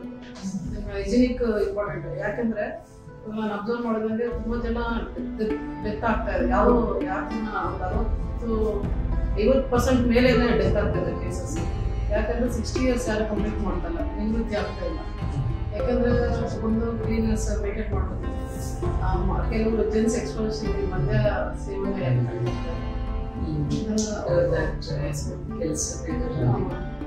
ಇದನ್ನ ಅವಾಯ್ಡ್ ಮಾಡ್ಕೊಬೇಕು. ಯಾಕಂದ್ರೆ ನಿಮ್ಮ ಮಕ್ಕಳು ನಿಮ್ಮ ಕಾಲದಲ್ಲಿ ಯಾರು ಬರೋದಿಲ್ಲ. ನೀವೇ ನಿಮ್ಮ ಫ್ಯಾಮಿಲಿ ನೋಡ್ಕೊಬೇಕು. ತಿಂಗಳಲ್ಲಿ 2 ಸಲ, ತಿಂಗಳಲ್ಲ ವರ್ಷದಲ್ಲಿ ಒಂದು 2 ಸಲ ಇದೆಲ್ಲ ಅಡ್ರೆಸ್ ಆಗಿ ಹೆಲ್ತ್ ಚೆಕಪ್ ಅಂತ 2 ಸಲ ಆಗುತ್ತೆ. ಹೆಪಟೈಟಿಸ್ ವ್ಯಾಕ್ಸಿನೇಷನ್ ಮಾಡಿಸಿದೆ ಮೇಡಮ್. ಒಂದ್ಸತಿ ಲಾಸ್ಟ್ ಟೈಮ್ ಅದು ಡೋಸೇಜ್ ಯಾವ ಥರ? 2 ಇದೆ madam dosage, first and second. ಎಷ್ಟು ವರ್ಷ ಕೊಡ್ಬೇಕು ಒಂದ್ಸಲ ಮೇಡಮ್? ಎಷ್ಟು ವರ್ಷ ಇದು ಕವರ್ ಚೆಕ್ ಅದನ್ನ ನಾನು ಮರ್ತಿದ್ದೇನೆ. ಈಗ ಓದಿದ್ವಿ, ಸ್ಟೂಡೆಂಟ್ ಇದ್ದಾಗ ಓದಿದ್ವಿ. ಈಗ ನಾವು ಓದಕರ ಪೇಷಂಟ್ಸ್ ಎಲ್ಲ ಹ್ಯಾಂಡಲ್ ಮಾಡ್ತೀವಲ್ಲ, ನಾನು ಹಲ್ಲಿನ ಡಾಕ್ಟ್ರು. ಸೊ ಬಾಯಿಯೊಳಗೆಲ್ಲ ಮೆಷಿನ್ ಇಟ್ಟು ಹಲ್ಲು ಸ್ವಚ್ಛ ಮಾಡೋದು, ಹೋಲ್ ಮಾಡೋದು ಎಲ್ಲ ಇರುತ್ತೆ. ಸೊ ಹಂಗಾಗಿ ನಮಗೆ ವ್ಯಾಕ್ಸಿನೇಷನ್ ಕೊಟ್ಟಿದ್ದು ಸ್ಟೂಡೆಂಟ್ ಆಗಿದ್ದಾಗ, ಫಸ್ಟ್ ಇಯರ್ ಇದ್ದಾಗ ನಾವು ತಗೋಬೇಕಿತ್ತು ಹೆಪಟೈಟಿಸ್ ವ್ಯಾಕ್ಸಿನೇಷನ್. ನಮ್ಮ ಸೀನಿಯರ್ ಒಬ್ರು ಹೆಪಟೈಟಿಸ್ ಇನ್ಫೆಕ್ಷನ್ ಆಗಿ ತೀರ್ಕೊಂಡ್ರು. ಸೊ ಅಷ್ಟು ಡೇಂಜರಸ್ ಇರುತ್ತೆ, ಮಾಡಿಸ್ಕೊಡ್ಲೇಬೇಕು. ನೋಡಿ ಚೆಕ್ ಮಾಡಿ ಚೆಕ್ ಕೋವಿಡ್ ನಲ್ಲೂ ಮಾಡಿದ್ದೀವಿ ಅಂತ. ಹೆಪಟೈಟಿಸ್ ಹಾಕ್ಸಿದೆ ಮೇಡಮ್ ಲಾಸ್ಟ್ ಇಯರ್. 5 years ಇರುತ್ತೆ. ಚೆಕ್ ಮಾಡಿ ಅದನ್ನೇ ಹೇಳಿ ಚೆಕ್ ಮಾಡ್ಕೊಡಿ. ನನಗೆ ಒಂದು ಬಹಳ ಚೆನ್ನಾಗಿ ಅನಿಸ್ತು. ಸ್ಟ್ರೈಕಿಗೆ ಹೋದ್ರು ನಾವು ಕೆಲಸ ಮುಗಿಸ್ಕೊಂಡ್ರೆ ಊರು ಸ್ವಚ್ಛ ಇಟ್ಕೊಂಡೆ ನಮ್ಮ ಸ್ಟ್ರೈಕಿಗೆ ಮೊದಲು ಈಗ ಆಶಿಸ್ತು ಬಂದಿರೋದು. ಬಿಫೋರ್ ತಿಂಗಳ ಸ್ಟ್ರೈಕ್ ಸ್ಯಾಲರಿಗೆ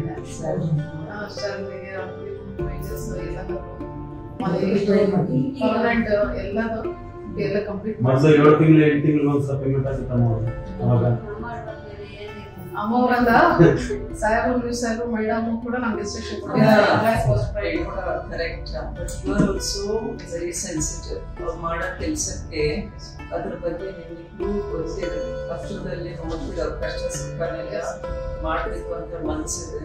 ಎಲ್ಲ ಒಳ್ಳೇದು ಅಂತ ಒಂದು ಜವಾಬ್ದಾರಿ ಇದ್ದಾಗ ನಾವೆಲ್ಲ ಅರ್ಥ ಮಾಡ್ಕೊಂಡಿದ್ರೆ ನಿಮಗೂ ಅದೇ ಬರುತ್ತೆ. ಮುಖದ ಲಕ್ಷಣನೇ ಬದಲಾಗಿದೆ. ಪಕ್ಕಕ್ಕೆ ಯಾರೋ ಬಂದ್ ಕುಂತ ಮೇಲೆ ಮುಖದ ಲಕ್ಷಣನೇ ಚೇಂಜ್ ಆಗಿದೆ. ಇಲ್ಲ ಮಿನಿಸ್ಟರ್ ಸಾಹೇಬ್ರು ಎಲ್ಲದೇ ನಮ್ಮ ಇಬ್ರು ನಮ್ಮ ಎಸ್ ಎಸ್ ಮಲ್ಲಿಕಾರ್ಜುನ ಸಾಹೇಬ್ ಮತ್ತು ಶ್ರಾವಣ ಸಾಹೇಬ್ ಅಷ್ಟೇ ನಮಗೆ ಎಂಪ್ಲಾಯ್ಸ್ಗೆ ಪ್ರಯಾರಿಟಿ ಕೊಡಿ ಅಂತಾರೆ. ನಮಗೆ ಇನ್ಸ್ಟ್ರಕ್ಷನ್ ಕೊಡ್ತಾರೆ ಮೇಡಮ್. ಅದಕ್ಕೆ ನಾವು ಸ್ಯಾಲರಿಗೆ ಪ್ರಯಾರಿಟಿ. ಈಗ ಬಾಪೂಜಿ ಸಂಸ್ಥೆಯಲ್ಲಿ ಅಪ್ಪಚೇರಿಗೆ ಎಷ್ಟು ವರ್ಷ? 95 ಅಲ್ಲ. ಈಗ್ಲೂ ಕುತ್ಕೊಂಡು ಬೆಂಗಳೂರಲ್ಲಿ ಇದ್ರು ಅಂದ್ರೆ ಈಗ 1ನೇ ತಾರೀಕು ಸಂಬಳ ಆಗ್ಬೇಕು, ಫಸ್ಟ್ ತಿಂಗಳಿಗೆ ಎಲ್ಲಾರ ಸಂಬಳ ಹೋಗ್ಬೇಕು ಅಂತ ಇಡೀ ಫೈಲ್ ತರ್ಸರು. ಇಲ್ಲದ್ರೆ ಅದಕ್ಕೋಸ್ಕರ ದಾವಣಗೆರೆಗೆ ಬಂದು ಸೈನ್ ಮಾಡಿ ಮತ್ತೆ ಬೆಂಗಳೂರಿಗೆ ಹೋಗ್ಬೇಕು ಅಪ್ಪಚೇರಿ. ಕೋವಿಡ್ ಟೈಮ್ ನಲ್ಲೂ ಒಬ್ರದ್ದು ಸಂಬಳ ಕಟ್ ಮಾಡಿ ಶಾಲೆಗಳಲ್ಲಿ ಎಲ್ಲ ಸಂಸ್ಥೆಗಳಲ್ಲಿ ಪ್ರತಿಯೊಬ್ಬರದ್ದು ಸಂಬಳ ಕೊಟ್ಟರು. ಬೇರೆ ಎಷ್ಟೋ ಸಂಸ್ಥೆಗಳಲ್ಲಿ ಅರ್ಧ ಸಂಬಳ ಕೊಟ್ಟಿದ್ರು ಅಥವಾ ಆ ಟೈಮ್ನಾಗ ಸಂಬಳ ಕೊಟ್ಟಿಲ್ಲ ಅಂದ್ರೆ ಗೊತ್ತಾಗುತ್ತೆ. ಅಪ್ಪಚೇರಿ ನೋಡಿದಾರಲ್ಲ, ಅವರು ಫಸ್ಟ್ ಮುನ್ಸಿಪಾಲಿಟಿಯಲ್ಲಿ ನಿಂತು ಗೆದ್ದಿದ್ರು.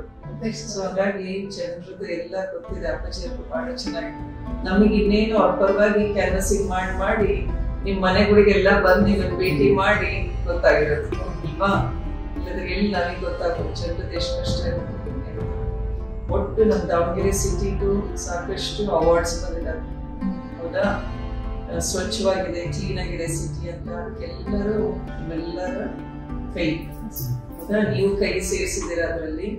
ಇದೇ ತರ ಸಿಟಿನಲ್ಲಿ ಜನ ಯಾವ ತರ ಸಿಟ್ಟು ಮಾಡ್ತಾರೆ ಅಥವಾ ತಿಳ್ಕೊಂಡು ಮಾಡ್ತಾ ಇದಾರೆ. 80% ಅಷ್ಟು ಜನ ಮಾಡ್ತಾ ಇದಾರೆ ಕೆಲವು ವಾರ್ಡ್ ನಲ್ಲಿ ಅಂತ ಹೇಳಿದ್ರಿ.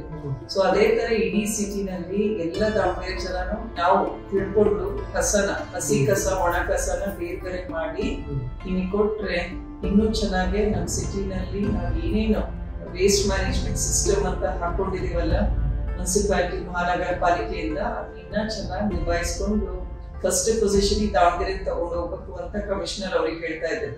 ಸೊ ಎಲ್ರು ನಾವು ಸೇರ್ಕೊಂಡು ಮಾಡಿ ನಮ್ ಜನನು ಕೋಆಪರೇಟ್ ಮಾಡಿದ್ರೆ ಅದು ಇನ್ನ ಚೆನ್ನಾಗುತ್ತೆ. ಮತ್ತೊಂದ್ಸಲ ನಿಮ್ಗೆಲ್ಲರಿಗೂ ಥ್ಯಾಂಕ್ಸ್ ಹೇಳು. ನಮ್ ಸಿಟಿ ಇಷ್ಟು ಕ್ಲೀನ್ ಆಗಿ ಇಟ್ಕೊಂಡು ನಿಮ್ ಮನೆ ಕಸ ಗುಡಿಸ್ದಂಗೆ ನೀವು ನಮ್ ಇಡೀ ದಾವಣಗೆರೆ ಸಿಟಿನ ರೋಡ್ಗಳನ್ನ ಚರಂಡಿಗಳನ್ನ ಎಲ್ಲ ಕ್ಲೀನ್ ಮಾಡ್ತಿರಲ್ಲ, ನಿಮ್ಗೆಲ್ಲರಿಗೂ ಥ್ಯಾಂಕ್ಸು. ನಿಮ್ ಫ್ಯಾಮಿಲಿಗೆ, ನಿಮ್ ಮಕ್ಳೆಲ್ಲ ಓದಿ ವಿದ್ಯಾವಂತರಾಗ್ಲಿ, ನಿಮ್ ಮಗ ಡಾಕ್ಟರ್ ಆಗ್ಲಿ, ನೀವ್ ಮದ್ವೆ ಆಗಪ್ಪ, ನೀವೆಲ್ಲ ರಿಟೈರ್ಮೆಂಟ್ ಹೋಗೋರಿದ್ದೀರಾ, ಅವ್ರ ದಿನ ಪರ್ಮನೆಂಟ್ ಆಗಿಲ್ಲ, ಅಮ್ಮನ್ ಏನೈತಿ ಈಗ ಆಸೆ ಮನೆ ಆಗ್ಬೇಕು ಅಂತ, ಅವ್ರದ್ದು ಮನೆಗಳು, ನೀವೆಲ್ಲ ಆಸೆ ಇದೆ ಅಲ್ಲಿ. ಆಮೇಲೆ ನಾವ್ ಯಾವಾಗ್ಲೂ ನಿಮ್ಮ ಜೊತೆಗಿದ್ದೀವಿ. ನಿಮ್ದು ಏನಾರ ಸಣ್ಣ ಪುಟ್ಟ ಕೆಲಸ ಆಗ್ಲಿ, ಆರೋಗ್ಯದ ವಿಷಯ ಇತ್ತು ಅಂದ್ರೆ ಬರ್ರಿ. ಅಪ್ಪಾಜಿಯವರು, ಮಲ್ಲಣ್ಣರು, ನಾವು ಎಲ್ಲ ನಿಮ್ ಜೊತೆಗೆ ಮನೆಗೆ ಕೆಲವರು ಹಳ್ಳಿದ್ದು ಬರ್ತಿದೀವಲ್ಲ, ಅವ್ರಿಗೋಸ್ಕರ ವ್ಯವಸ್ಥೆ ಯಾವ ತರ ಹೇಳಿ, ಬಾಯಿ ಬಿಟ್ಟು ಹೇಳಿ ನನ್ಗೂ ಗೊತ್ತಾಗುತ್ತೆ. ಆಯ್ತು ಇಂತ ಇಲ್ಲೇ ಮಾಡಕ್ಕಾಗಲ್ಲ, ಬರದಿದ್ಗಳಲ್ಲಿ ಮಾಡೋಣ ಅಂತ ಪ್ಲಾನ್ ಮಾಡ್ಕೊಳ್ಳೋಣ. ಈಗ ರಜತ್ ಕೇಳಿದ್ರೆ ಅವರು ಆಯ್ತು ಇದು ಮಾಡ್ಬೋದು ಅಂತ ಅಲ್ಲಿ ಯಾರು ಟೆಂಡರ್ ಮಾಡಿದಾಗ ಹೇಳೋದು. ಈಗ ನೀವ್ ಏನೇ ಮಾತಾಡಿದ್ರು ಹೆಂಗೆ ತಪ್ಪು ಅಂತ ಅಲ್ಲ, ಇಬ್ರು ಹೆಣ್ಮಕ್ಳೆ, ತಾಯಿ ಹೃದಯ ಇರೋರು, ಇಬ್ರು ಅರ್ಥ ಆಗುತ್ತೆ ಏನು ಅಂತ ಮಾಡ್ಸೋಣಂತೆ. ಕೇಳ್ಕೊಂಡ್ರೆ ನಾವು ನಮ್ ಸಾರ್ವಜನಿಕ ಜೊತೆಗೆ ಬಂದು ಮಾತಾಡ್ಬೇಕು. ಇಷ್ಟೊಂದು ಎಲ್ಲಾರು ಕಷ್ಟ ಕೇಳ್ಬಿಟ್ಟು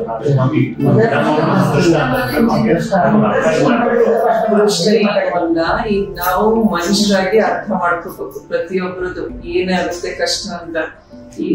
ಈ ಕೆಲವು ವಿಚಾರಗಳು ಹೇಳಿದಾಗೆ ನನಗೆ ಇನ್ನ ತಲೆನಲ್ಲಿ ನಡೀತಾನೆ ಇರುತ್ತೆ ರಾತ್ರಿ ಆದ್ರೂ.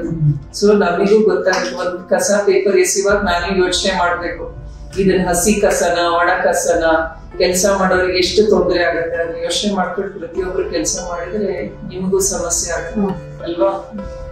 ಮಾತಾಡೋಣ, ಏನಿದ್ರು ನಮ್ಮ ಆಫೀಸ್ ಐತಿ, ರೇಣುಕಾ ಅವರು ಈಗ ಬೇಜಾರ್ ಮಾಡ್ಕೊಳಲ್ಲ, ಅಲ್ಲಿ ಯಾಕೆ ಹೋಗಿಳಿದ್ರಿ ಇಲ್ಲಿ ಯಾಕೆ ಹೋಗಿಳಿದ್ರಿ ಅಂತ ಅಲ್ವಾ. ಅದನ್ನ ಅನ್ಕೊಂಡ್ರೆ ಅದು ವ್ಯವಸ್ಥೆನೇ ಅಲ್ಲ, ಹೌದಾ. ಅವ್ರದೇ ಜವಾಬ್ದಾರಿ ಅವ್ರಿಗೆ ಇರುತ್ತೆ, ನನ್ ಜವಾಬ್ದಾರಿ ನನಗಿರುತ್ತೆ. ಮಾಡೋಣ, ಬಂದ್ಮೇಲೆ ಈಗ ಸ್ವಲ್ಪ ಸೌಕರ್ಯ ಎಲ್ಲ ಚೆನ್ನಾಗಾಗ್ತಿದೆ, ಮಾಡ್ಬೇಕು ಅಂತಾನೆ ಇರೋದು ಅವರು, ಅದಕ್ಕೆ ಮಾಡ್ತಾ ಇರೋದು. ಮತ್ತೆ ಕೋರಿಕೆಗಳನ್ನು ಕೇಳಿದ್ವಿ,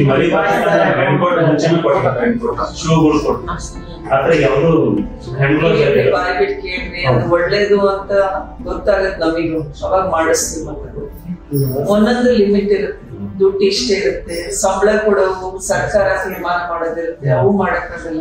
ನಿಮ್ ರಜ್ಗಳು ಇವು, ಅಥವಾ ನೆಕ್ಸ್ಟ್ ನಾವು ಹೊಸಬ್ರ ಕೆಲ್ಸಕ್ಕೆ ಸೇರ್ಕೋಬೇಕು ಅಂದ್ರೆ ಯಾರನ್ನ ಪ್ರಯಾರಿಟೈಸ್ ಮಾಡಿ ಸೇರಿಸ್ಬೇಕು, ಇವೆಲ್ಲ ನಮ್ ಕೈಯಲ್ಲಿರ್ತದೆ. ಅದನ್ನ ಮಾಡೋಣ ಒಂದೊಂದು. ನೀವ್ ಬಂದ್ ಹೇಳ್ಬೇಕು, ಎಲ್ಲದಕ್ಕೂ ಬಾವುಟ ಇಟ್ಕೊಂಡ್ರೆ ಅಥವಾ ಇನ್ಯಾವ್ದು ದಬ್ಬಾಳಿಕೆ ಐತಿ ಅನ್ಕಂತ ನೀವ್ ಹೆದರ್ಕೊಂಡಿದ್ರೆ ಕಷ್ಟ ಆಗುತ್ತೆ. ಮನ್ಸ್ ಬಿಚ್ಚಿ ಹೇಳ್ಬೇಕು, ಯಾರು ದಬ್ಬಾಳಿಕೆ ಮಾಡ್ತಾ ಇದಾರೆ ಅವ್ರಿಗೂ ಗೊತ್ತಿರುತ್ತೆ, ಯಾಕೆ ಇಲ್ಲಿ ಬಂದಿದ್ದಾರೆ, ಏನೊಂದ್ ಮಾತು ಹೆಚ್ಚು ಕಮ್ಮಿ ಹೇಳ್ತಾರೆ ನಮ್ ಬಗ್ಗೆ ಅಂತ ಅಲ್ಲೇ ಎಲ್ಲೇ ಕೂತ್ಕೊಂಡಿದಾರೆ ಅಲ್ಲಿ ಯೋಚನೆ ಮಾಡ್ತಾ ಇರ್ತಾರೆ. ಆದ್ರೆ ಯಾರು ಹೆದರ್ಬೇಕಾಗಿಲ್ಲ, ನೀವು ಗೊತ್ತಾಯ್ತಾ. ಬಾವುಟ ಇಟ್ಕೊಂಡು ನೀವು ಹೋಗಬೇಕಾಗಿಲ್ಲ. ಒಂದ್ ಸಮಯದಲ್ಲಿ ಏನಾರ ಆಗಿರುತ್ತೆ, ತಪ್ಪ ಆಗಿರುತ್ತೆ ಅಂದ್ರೆ ಸರಿ ಮಾಡ್ಕೊಟ್ಟು ಮುಂದೆ ಹೋಗೋದೇ ಮನುಷ್ಯತ್ವ ಅಲ್ವಾ. ಈಗ ನೀವ್ ಹೇಳ್ಬೇಕು, ಅಕ್ಕರೆ ಇಂಥದ್ದು ನನಗೆ ಬಹಳ ಸಮಸ್ಯೆ ಆಗ್ತಾ ಇದೆ, ಇದು ದಯವಿಟ್ಟು ಸರಿ ಮಾಡಿಸ್ರಿ ಅಂತ ಬರ್ರಿ. ಎಲ್ಲ ನಾನು ಉಸಿರಾಡಿದ್ರು ತಪ್ಪು ಅಂತ ಭೂಮಿ ಮುಚ್ಕೊಂಡಿರಕ್ಕಾಗುತ್ತೆ ಅದು ಹೇಳ್ಬೇಕು. ಒಂದೊಂದು ಆರೋಗ್ಯದ ಏನಾರ ಇದ್ರೆ ಅಥವಾ ನಿಮ್ ಪಕ್ಕಕ್ಕೆ ಇರ್ತಾರೆ ಯಾರ, ಈಗ ನೋಡ್ ಅವ್ರದ್ದು ಒಂದ್ ಸ್ಯಾಲರಿ ಕೊಟ್ರು, ಯಾವ್ದೋ ಒಂದು ಜೊತೆಗಿರೋರ್ದು ಮದ್ವೆ ಇದೆ, ನಮ್ಗೆಲ್ಲ ಅವ್ರವ್ರದೇ ಹುಷಾರು ಮದ್ವೆ ಅಂತವೂ ಇರ್ತಾರೆ. ಸೊ ಅದೇ ಒಳ್ಳೇದ್. ಮತ್ತೆ ಜೊತೆಗಿದ್ದು ಒಂದ್ ಕುಟುಂಬ ಹಚ್ಕೊಳ್ಳೋದು ಯಾಕೆ, ಕುಟುಂಬದಲ್ಲೇ ಮಾಡಲ್ಲ. ಅಣ್ಣ ಬಂದ್ರೆ ಕೇಸ್ ಹಾಕಿ ಕೋರ್ಟಿಗೆ ಹೋಗ್ತಾರೆ ಅಲ್ವಾ. ಮಾಡಿ, ನೀವು ಚೆನ್ನಾಗಿರ್ರಿ. ಅವ್ರಿಗೆ ಹೇಳಿದ್ರು ಅದೊಂದು ಪಾಯಿಂಟ್ ವಾಸ್ ವ್ಯಾಲಿಡ್, ಲೈಕ್ ರಜಾದ್ ಒಂದು ವಿಷಯ ರಿಯಲಿ ಹೆಲ್ಪ್ ದೆಮ್. ಅದನ್ನು ಐ ಥಿಂಕ್ ಹೌಸಸ್ ಜಾಸ್ತಿ ನಾನೇನಂದ್ರೆ ಬೆಳಿಗ್ಗೆ ಒಂದಿನ ಬರ್ತೀನಿ ಅಂತ, ನೀವು ಎಲ್ಲ ಗ್ಲೌಸ್ ಎಲ್ಲ ಹಾಕೊಂಡು ಹೋಗ್ತೀರಾ, ಎಲ್ಲ ನೋಡ್ತೀನಿ ಅಂತ ಅಂದೆ.